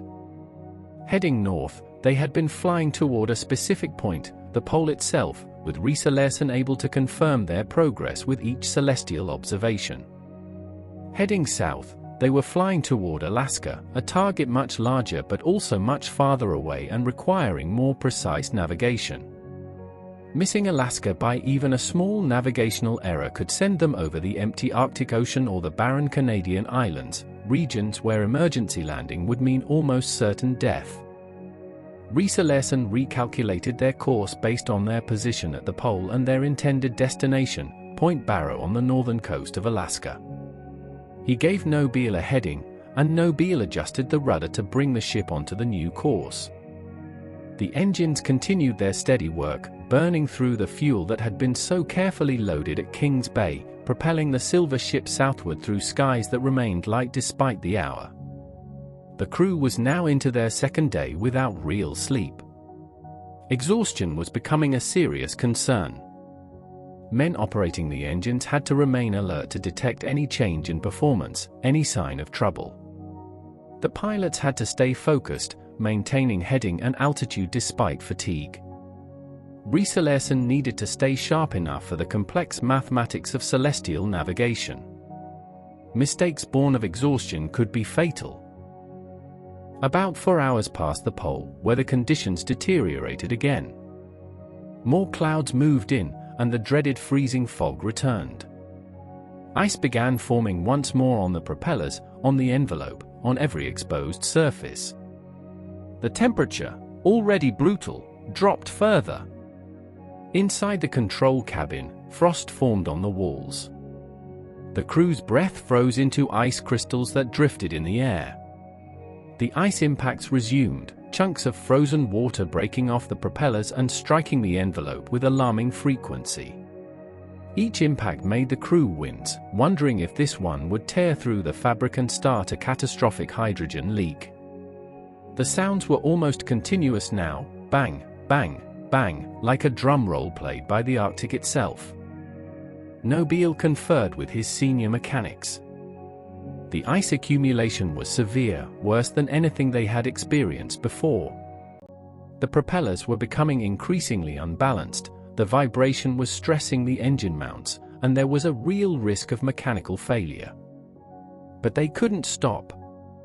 They couldn't even slow down much more. They needed to reach Alaska before their fuel ran out, and dawdling in freezing fog would only extend their exposure to these dangerous conditions. The decision was made to maintain course and speed, to push through the weather and hope that conditions would improve. It was a calculated risk, one that the entire crew understood might end badly. But turning back wasn't an option. They didn't have enough fuel to return to Svalbard. The only way out was forward, across another 1,000 miles of Arctic ice and water, toward the Alaska coast that they could not yet see and might not be able to find if their navigation faltered. Amundsen, observing the ice damage and the crew's struggle to maintain control, was reminded of his experiences in the Antarctic, of the times when survival depended on continuing forward despite apparently insurmountable obstacles. He had seen men break under pressure, had seen expeditions fail because leaders hesitated at critical moments. He approved of Nobile's decision to press on. Whatever personal conflicts existed between them, Amundsen recognized that Nobile was flying the ship competently under extraordinarily difficult conditions. The freezing fog persisted for hour after hour. The crew lost track of time. 1 hour blended into the next, marked only by engine rumble, ice impacts, and the slow southward progress indicated on Reese-Larsen's charts. They flew blind, unable to see the ice below through the fog, navigating by compass and dead reckoning, hoping that Reese-Larsen's calculations were correct. Around hour 36 of the flight, roughly 12 hours past the pole, the fog finally began to clear. Visibility improved, and the crew could see the ice below once more. More importantly, the sun became visible, allowing Reese-Larsen to take a proper sighting. He worked his sextant, made his measurements, consulted his chronometer, and performed the calculations. When he announced their position, there was collective relief. They were still on course, only slightly east of their intended track. Despite the hours of flying through fog with minimal navigation reference, they had not become hopelessly lost. They were heading toward Alaska as planned. But there was troubling news as well. The repeated ice accumulation and the extended time at reduced speed had increased fuel consumption beyond initial estimates. The Norge was burning fuel faster than expected, and Nobile calculated that they might not have enough to reach Nome as originally planned. They would need to land sooner, perhaps at Point Barrow or another coastal settlement, or risk running out of fuel over the Arctic Ocean. Amundsen considered their options. Point Barrow was closer than Nome but had minimal facilities and was itself quite isolated. If they could reach the Alaskan coast, they could follow it to find a suitable landing site. The important thing was completing the transpolar crossing. Where exactly they landed in Alaska was less critical than proving that the journey could be made. The crew pushed on. The engines, despite their brutal treatment, continued running. The mechanics coaxed them through periods of rough running, adjusted fuel mixtures to compensate for the cold, and monitored every gauge and indicator for signs of impending failure. These men, whose names are often forgotten in accounts that focus on Amundsen, Ellsworth, and Nobile, were performing extraordinary work under conditions that would challenge anyone's skill and endurance. About 40 hours into the flight, nearly 2 full days after leaving Kings Bay, a change appeared on the horizon. The ice below, which had been a relatively unbroken expanse, was becoming more fragmented. Leads of open water appeared more frequently. This suggested they were approaching the edge of the permanent pack ice, getting closer to the coast. Reese confirmed with another sighting. They were at approximately 75 degrees north, well south of the pole now and approaching the latitude of northern Alaska. If their longitude calculations were correct, Alaska should be coming up ahead within the next few hours. But fog and low clouds obscured the horizon, and they couldn't yet see land. The suspense was agonizing. After 40 hours of flight, after crossing the Arctic Ocean and the North Pole, after surviving ice storms and equipment stress and numbing cold, everything depended on finding Alaska. If their navigation was off, if they missed the coast, they would fly out over the Bering Sea with fuel running low and no safe landing site available. The entire expedition could end in disaster within sight of success. And then, around hour 46, a lookout spotted it, land. A dark line on the southern horizon, unmistakable against the white ice and grey water. Mountains rose in the distance, the Brooks Range of northern Alaska. The crew erupted in cheers, louder even than when they had reached the pole. After nearly 2 days over the Arctic, they had found their destination. Seeing Alaska on the horizon brought enormous relief to the Norge crew, but they weren't safe yet. Between the airship's current position and the coast lay dozens of miles of fragmented ice and open water, and the ship's fuel supply was dwindling to dangerously low levels. Landing the Norge safely would require finding a suitable site, which was far from guaranteed in this remote region. Point Barrow, the northernmost point of Alaska, came into view as the Norge approached the coast. This was a small Inupiat settlement with a few wooden buildings and virtually no infrastructure for landing and securing an airship. The Norge could not land here without risking damage to the ship and danger to the local population. Nobile decided to continue southwest along the coast, looking for a better landing site. The Norwegian crew members searched for Nome, the planned destination. Nome was much farther south and west, a significantly larger settlement with better facilities. But fuel calculations indicated they might not make it that far.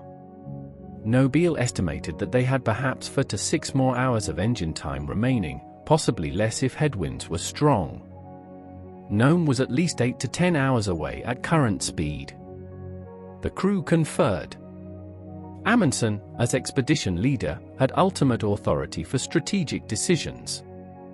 Nobile, as pilot and airship commander, had authority over flight operations.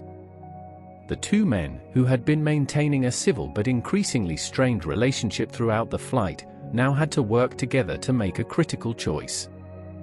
Amundsen's primary concern was completing the transpolar crossing. They had flown from Svalbard, over the pole, and reached Alaska. The expedition's main objective was accomplished. Landing at any point on Alaskan territory would count as success. Pushing on to Nome risked running out of fuel and crashing, potentially killing everyone aboard and destroying the ship. Amundsen argued for landing at the first suitable site they could find. Nobile understood the fuel situation better than anyone. He had been monitoring consumption constantly throughout the flight. He knew they were cutting it dangerously close. But he also felt pressure to reach Nome if possible, to complete the originally planned route, to demonstrate that the airship could make the full intended journey. His professional pride was at stake, as was Italy's reputation. Turning back or landing short of Nome might be seen as a failure of Italian engineering or his piloting skills. But Nobile was also a realist.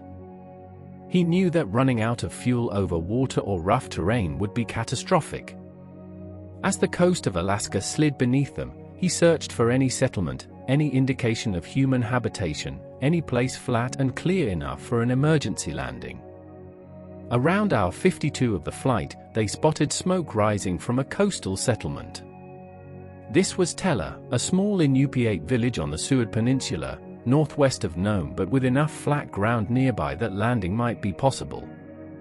Tella had minimal facilities, just a few buildings and a handful of residents, but it was on solid ground and it was accessible. More importantly, the wind conditions looked favorable. The winds were relatively calm, a critical factor for landing an airship. Nobile made the decision they would land at Tella. Amundsen agreed. The alternative was continuing to Nome and risking a fuel-out crash along the way. Better to land safely at Tella and claim success than to gamble on making Nome and possibly lose everything. The approach to Tella required careful flying. The ship had to descend slowly, maintaining control while dealing with turbulent air near the surface.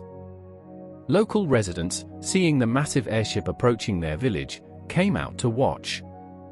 Many had never seen an airship before. To them, this must have seemed like a vision from science fiction, a silver ship from the sky descending toward their isolated community. Nobile brought the Norge down to about 500 feet, then lower, searching for a suitable landing area. The terrain near Tella was a mix of flat tundra, rocky outcrops, and marshy ground. Not ideal, but workable if they were careful. He identified a relatively flat area that looked large enough to accommodate the ship once it was brought down.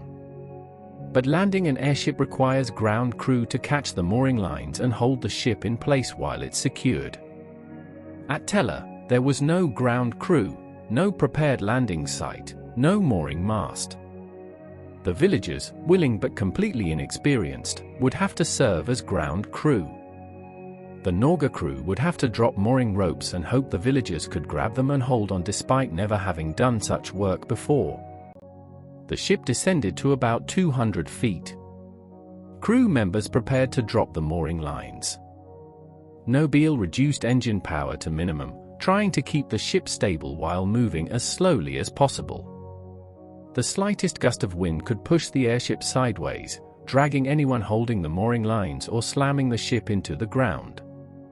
At approximately 3 in the afternoon local time on May 14, 1926, nearly 72 hours after departing Kings Bay, the mooring lines were dropped.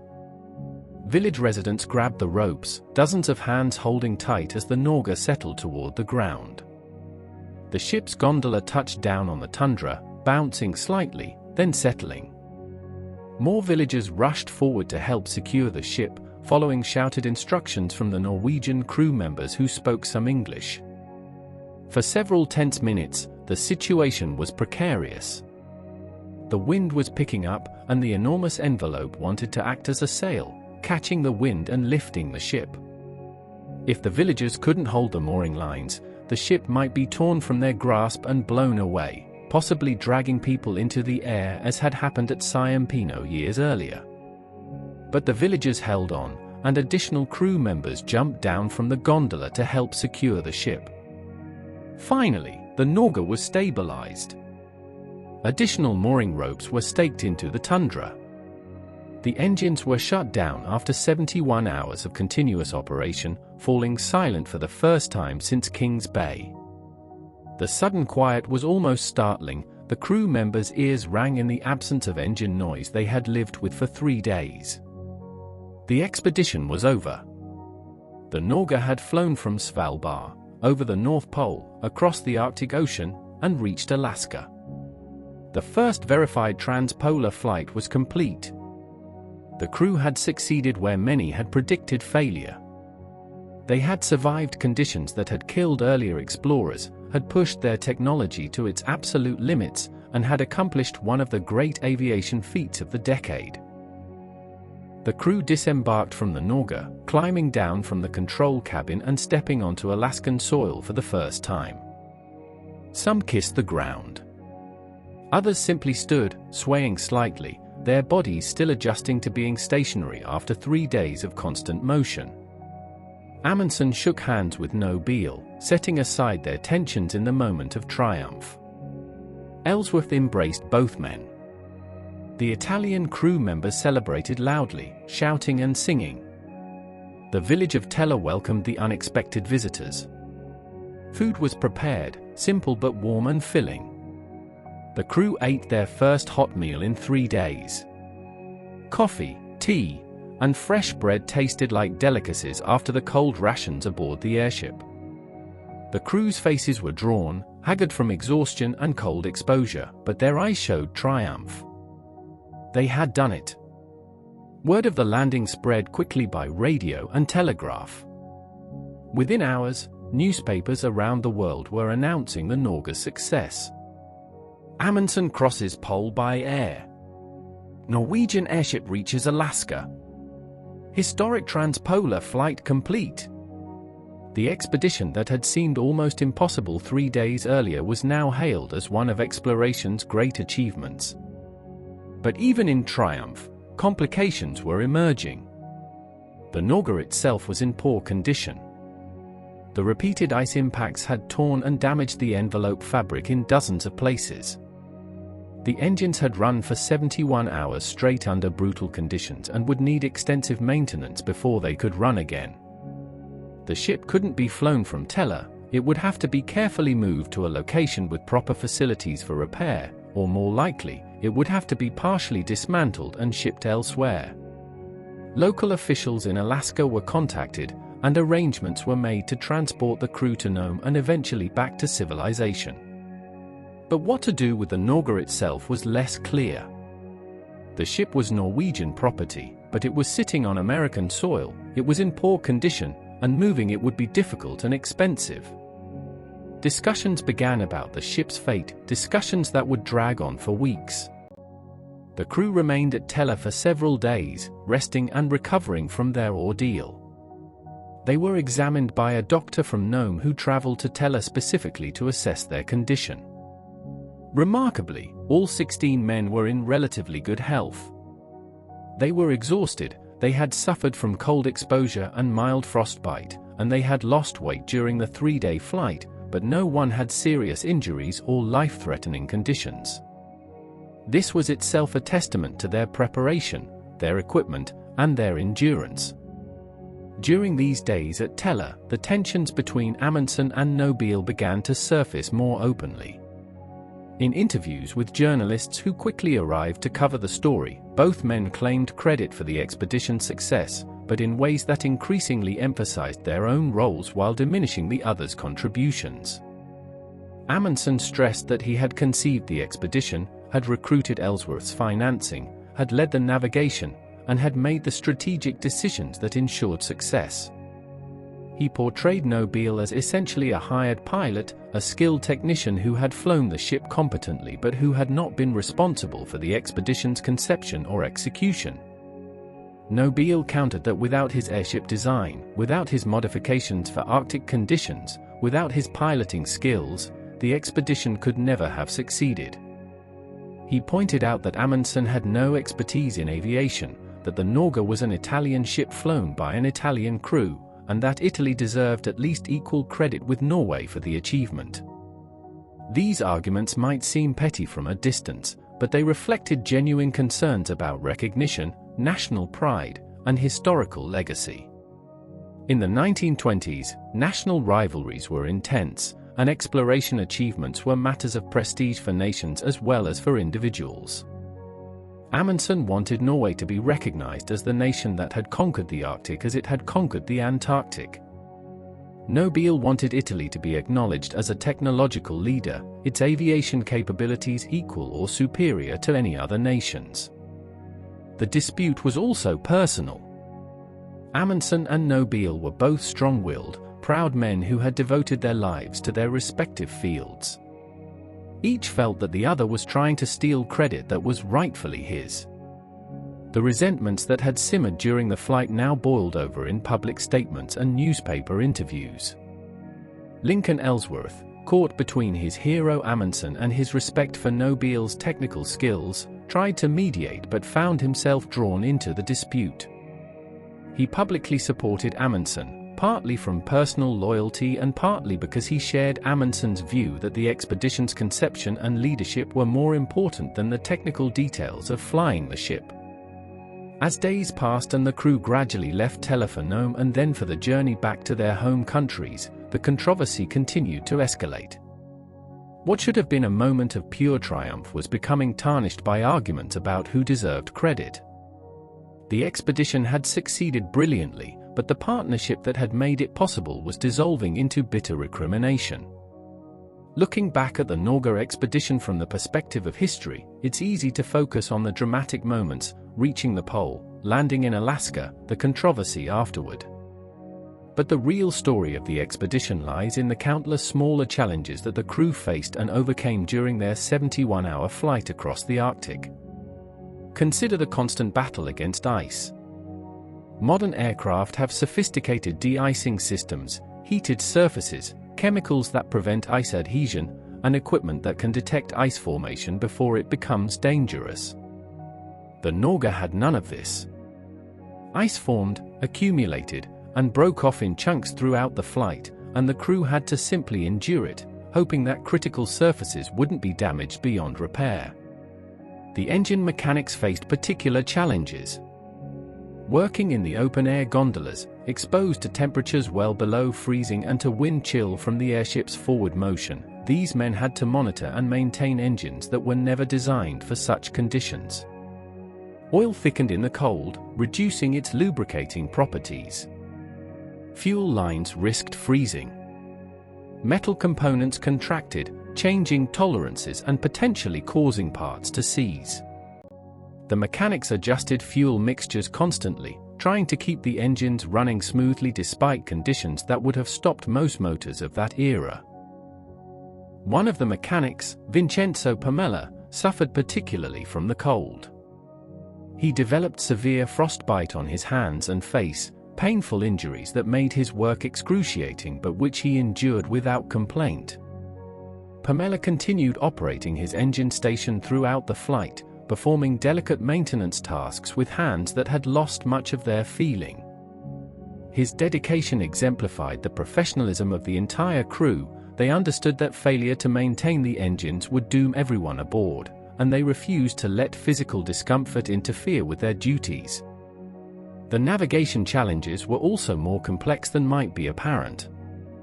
Riise Larsen's successful navigation from Svalbard to Alaska across the polar region was a remarkable achievement. He was flying in an age before GPS, before radar, before any of the electronic navigation aids that modern pilots take for granted. He had only a sextant, a chronometer, a compass that was increasingly unreliable as they approached the magnetic pole, and his own skill and experience. Each celestial sight required perfect timing and careful observation. Riise Larsen had to wait for moments when the sun was visible through gaps in the clouds, when the horizon was clear enough to provide a reference line, and when the airship was flying smoothly enough that he could steady his sextant. He then had to measure the angle between the sun and the horizon, note the exact time of the observation from his chronometer, and later perform complex calculations using tables of celestial positions. Even small errors could have serious consequences. If Riise Larsen's chronometer was off by even a few seconds, his longitude calculations would be wrong, potentially by dozens of miles. If he misread the sextant by even a fraction of a degree, their position would be incorrect. And if they became lost, if they flew past Alaska into empty ocean, there would be no second chance. They would run out of fuel and crash, and no rescue would be possible. The psychological challenges were equally significant. Imagine spending 71 hours in a space barely large enough to crouch in, with temperatures well below freezing, with constant noise from engines and wind, with the knowledge that you're flying over one of the most hostile environments on Earth with no realistic possibility of rescue if something goes wrong. Now add sleep deprivation, cold, hunger, and physical discomfort. The crew's ability to maintain focus and perform their duties under these conditions speaks to extraordinary mental resilience. Fatigue was perhaps the most dangerous enemy. A tired mechanic might miss a subtle change in engine sound that indicates impending failure. A tired pilot might make an error in altitude control, causing the ship to descend too low or climb too high. A tired navigator might make a mathematical mistake in calculating position. As the flight stretched from 1 day to 2 and then approached 3, the crew fought against exhaustion with every ounce of willpower they possessed. Sleep, when crew members could get it, was barely restorative. The hammocks strung in the keel corridor swayed with every movement of the ship. The temperature was bitterly cold. The engine noise never ceased. Men would drift into an uneasy half-sleep, not truly resting but not fully conscious either, then jerk awake when someone shook them to return to duty. The lack of privacy also wore on the crew. 16 men living in a space smaller than most modern living rooms, with minimal sanitation facilities, with no ability to escape or find solitude. Personal tensions had no outlet except patience and discipline. Arguments had to be suppressed because conflict in such close quarters could spiral into something dangerous. The crew had to function as a team despite personality differences, despite cultural barriers between Italians and Norwegians, despite the growing tension between Amundsen and Nobile. There were several moments during the flight when disaster seemed imminent. Beyond the obvious challenges of ice and weather, there were equipment failures and near misses that could have ended the expedition. At one point, roughly 30 hours into the flight, one of the engines began running roughly, misfiring and losing power. The mechanic operating that engine, Attilio Carati, worked frantically to diagnose the problem. In an era before electronic engine diagnostics, this meant using his senses, listening to the engine sound, watching the exhaust color, feeling the vibrations, checking gauges for oil pressure and temperature. Carati determined that one of the spark plugs had fouled, a common problem with engines of that era, and he had to change it while the engine was still running, in sub-zero temperatures, with numb fingers. Changing a spark plug on a running engine is dangerous under any circumstances. On a flying airship, in Arctic conditions, it was extraordinarily risky. One mistake, dropping a tool or touching the wrong component, could cause the engine to fail completely or even start a fire. But Carati performed the work flawlessly, replaced the fouled plug, and brought the engine back to smooth running. His skills saved the flight from what could have been a catastrophic engine failure. Another dangerous moment came when a tear appeared in the envelope fabric.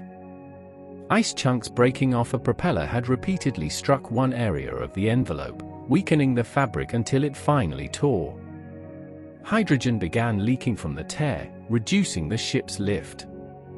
If the leak wasn't stopped, the ship would gradually lose altitude and eventually be forced down onto the ice. Renato Alessandrini, the rigger, volunteered to go outside the control cabin and climb along the keel to reach the tear. This meant climbing through the narrow corridor inside the keel, in total darkness except for a small electric torch, in bitter cold, with the ship swaying and bouncing through turbulence. When he reached the torn area, he had to climb outside the keel structure, clinging to the metal framework, and apply patches to the envelope fabric from the outside. Working in these conditions required extraordinary courage. One slip, one moment of lost grip, and Alessandrini would fall to his death on the ice thousands of feet below. The wind tore at him, trying to pluck him off the framework. His fingers, numb from cold, had difficulty handling the patching materials. But he persisted, applied the patches, and stopped the leak. The Norge's lift stabilized, and the ship continued its flight. These stories of individual heroism, often overlooked in accounts that focus on the expedition's leaders, are what made the Norge flight possible. Every crew member, from the famous explorers to the anonymous mechanics and riggers, contributed essential skills and took risks that could have cost them their lives. The near disaster that came closest to ending the flight occurred during the final approach to Alaska. As the crew searched for a landing site, flying low along the coast in deteriorating weather, a sudden downdraft caught the Norge and pushed it toward the ground. Nobile, at the controls, had only seconds to react. He increased engine power to maximum and pulled back on the elevator control, trying to arrest the ship's descent. The Norge dropped to within 100 feet of the ground, close enough that crew members in the control cabin could see individual rocks and patches of vegetation. The ship was still descending, and at the speed they were traveling, impact would tear the airship apart and kill everyone aboard. But the engines, despite 70 hours of continuous operation, responded with a surge of power. The ship's nose lifted, the descent slowed, and the Norge climbed back to safe altitude with barely 50 feet to spare. In the control cabin, men who had maintained professional calm throughout the flight allowed themselves a moment of visible relief. Several crew members later admitted that they thought they were about to die in those seconds, that this was the end after everything they had endured. But Nobile's quick reaction and the engine's reliable performance had saved them. Minutes later, they spotted Teller and prepared for landing, having survived the closest brush with disaster of the entire expedition. These challenges, these near disasters, these moments when everything hung by a thread, are what made the Norge flight a genuine achievement rather than simply a technological demonstration.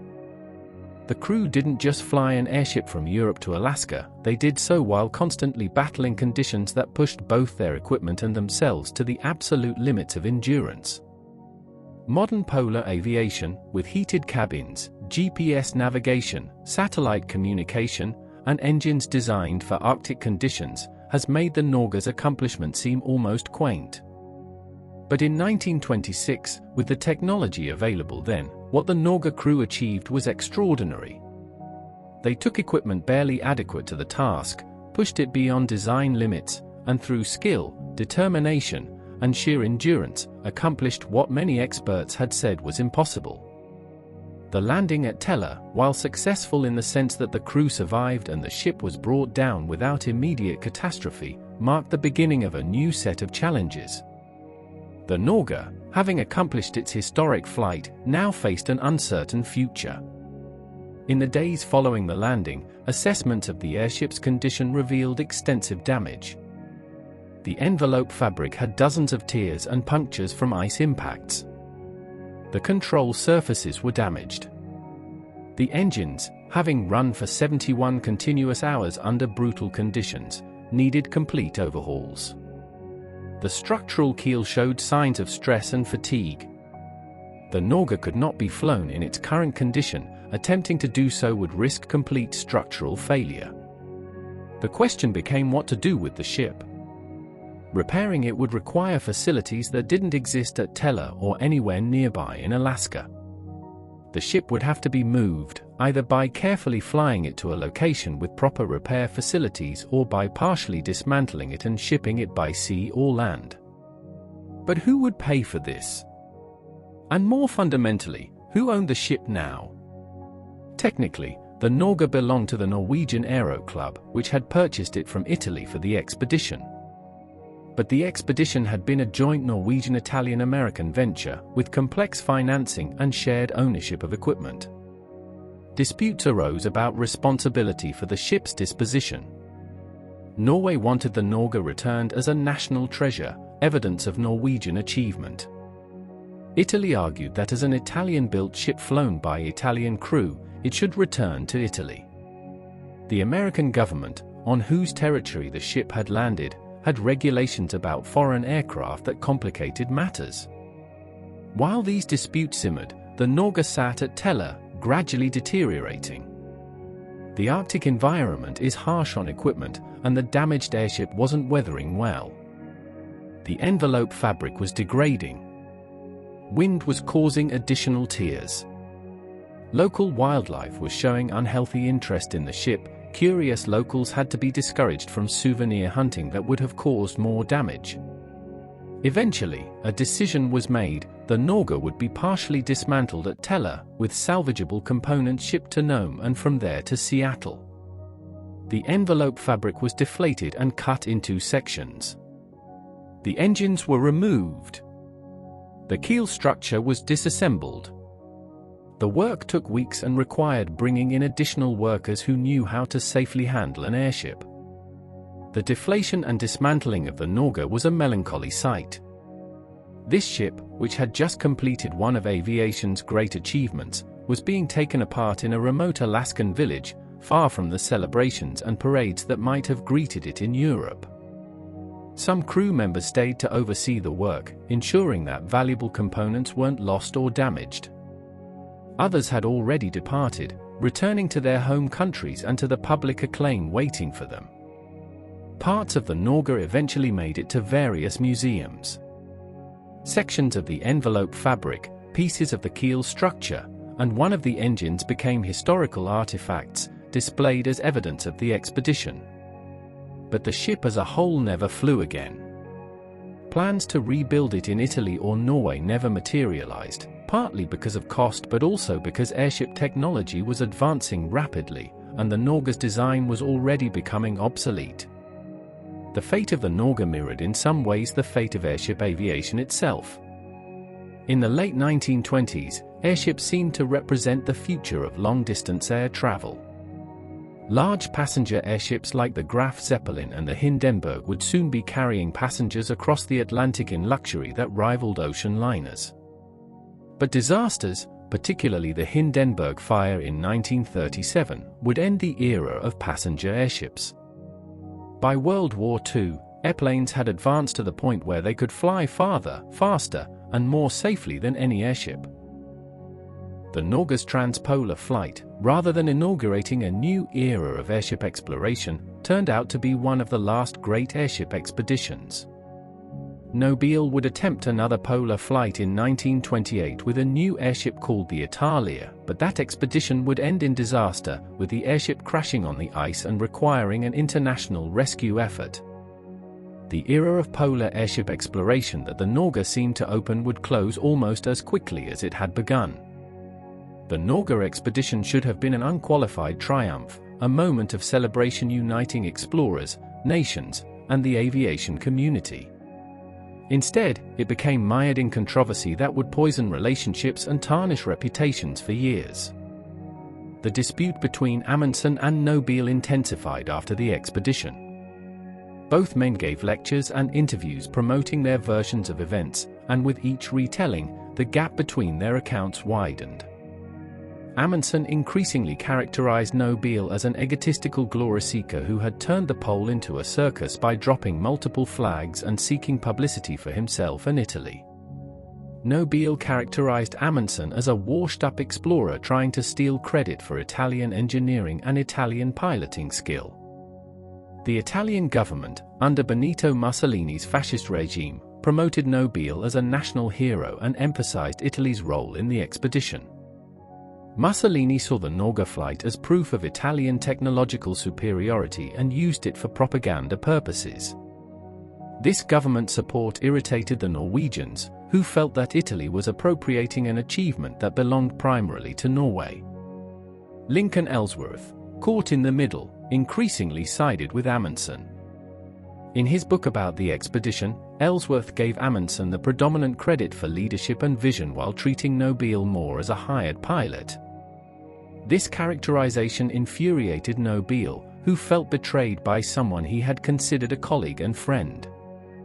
The dispute went beyond personal feelings, it touched on fundamental questions about exploration in the modern age. In earlier eras, explorers like Amundsen and Scott had led their expeditions personally, physically traveling to their destinations and directly facing the challenges involved. The Norge expedition was different. It relied heavily on technology and technical expertise. Nobile and his Italian crew had skills that Amundsen lacked. Without their expertise, the expedition couldn't have succeeded. This raised uncomfortable questions. In an age of technological exploration, who deserves credit, the expedition's conceiver and leader, or the technical experts who make it possible? Is the pilot of an aircraft less important than the person who planned the flight? The Norge dispute brought these questions into sharp focus, and different people answered them differently based on their own backgrounds, nationalities, and values. The controversy damaged both men. Amundsen's reputation as a collegial explorer was tarnished by what many saw as his shabby treatment of Nobile. His dismissal of Nobile's contribution seemed ungenerous and motivated by jealousy. Nobile's reputation was also harmed. His subsequent Italia expedition, which ended in disaster, was partly seen as an attempt to prove himself independent of Amundsen, and the disaster seemed to vindicate those who questioned his judgment. Tragically, Amundsen and Nobile never reconciled. When Nobile's Italia crashed in 1928 and a massive rescue effort was launched, Amundsen was among those who volunteered to search for the missing crew. On June 18, 1928, Amundsen boarded a French seaplane in Norway and flew north toward the Arctic to join the search. His plane vanished somewhere between Norway and Svalbard, and neither the plane nor any of its crew were ever found. Amundsen was presumed dead, though some held out hope that he had survived and was living on the ice waiting for rescue. Months later, a pontoon from the French seaplane was recovered from the sea, confirming that the plane had crashed. Amundsen, one of history's greatest polar explorers, had died trying to rescue his former rival. The irony was bitter. Nobile lived for another 50 years but was forever marked by the fact that Amundsen had died while searching for him. Looking beyond the personal controversy, the Norge expedition's legacy is more positive. The flight demonstrated that aircraft could operate in Arctic conditions and could survey vast regions in days that would have taken years to explore by surface travel. The expedition provided valuable meteorological data and confirmed that no substantial landmass existed in the unexplored regions of the Arctic Ocean. The Norge's success influenced subsequent polar aviation. Admiral Richard Byrd, who claimed to have flown to the North Pole days before the Norge, a claim now widely disputed, would later use aircraft extensively for Antarctic exploration. Pilots and explorers learned from the Norge's experiences, understanding better how to prepare aircraft for polar conditions, how to navigate over ice, and how to survive equipment failures in hostile environments. The expedition also demonstrated the potential of international collaboration in exploration, even as the subsequent controversy revealed its challenges. The Norge crew included Norwegians, Italians, Swedes, and an American, working together across language and cultural barriers. This multinational approach to exploration would become more common in the 20th century, leading eventually to international efforts like the International Geophysical Year and the Antarctic Treaty System. In aviation history, the Norge is remembered as one of the last great achievements of the airship era. The flight from Svalbard to Alaska proved that airships could accomplish long-distance flights over hostile terrain, but it also revealed their vulnerabilities, susceptibility to ice, difficult ground handling, structural fragility, and dependence on favorable weather. Within a decade, advances in airplane technology would make airships obsolete for most purposes. The scientific legacy of the expedition was more modest than hoped. The crew did conduct observations and photography during the flight, but the conditions they faced limited their ability to do extensive scientific work. The expedition confirmed that no significant land existed in the unexplored Arctic regions, which was valuable geographic information. But the broader scientific returns didn't match the expedition's cost and risk. For Norway, the Norge expedition remained a source of national pride despite the controversy. Norwegians celebrated Amundsen's achievement in completing the first transpolar flight, adding it to his list of accomplishments that included the Northwest Passage and the South Pole. The mooring mast at Vadsø still stands, a monument to the expedition and a popular tourist attraction. For Italy, the expedition also represented achievement, though Mussolini's regime's propagandistic use of it complicated its legacy. Nobile is remembered in Italy as a skilled engineer and a courageous explorer, though his later Italia disaster overshadowed his Norge success. For Alaska, the expedition brought international attention to the territory. Teller, the small village where the Norge landed, became briefly famous, and the landing is commemorated in local history. The expedition demonstrated Alaska's strategic importance for Arctic aviation, something that would become much more significant during World War II and the Cold War. In the broader context of exploration history, the Norge expedition marked a transition point. It was one of the last great exploring voyages conducted primarily for the sake of exploration itself. Later polar expeditions would increasingly be motivated by scientific research, military strategy, or resource exploitation rather than pure geographic discovery. The Norge flew at the end of the heroic age of exploration, when reaching previously unvisited places was itself considered a worthy goal. Modern re-evaluation of the expedition has generally been more generous to all involved than contemporary accounts were. Historians recognize that Amundsen, Ellsworth, and Nobile all made essential contributions and that the expedition's success required all of their skills. The dispute between Amundsen and Nobile is now seen as unfortunate but understandable, a product of fierce pride, cultural differences, and the pressures of celebrity rather than any fundamental character flaw in either man.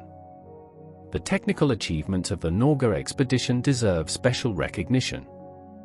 The flight covered approximately 3,400 miles from Svalbard to Alaska in roughly 70 hours, an average speed of about 50 miles per hour including the time spent at the pole. This was remarkable performance for an airship of that era, especially considering the challenging conditions.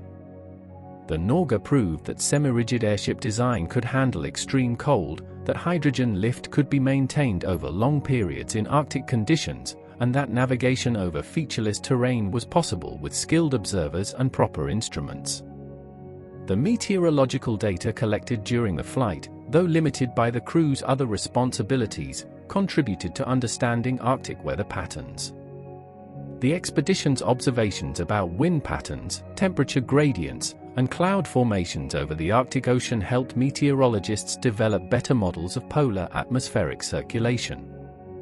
This knowledge would prove valuable for later aviation operations in the Arctic, including military flights during World War II and commercial aviation routes that would eventually pass over or near the polar regions.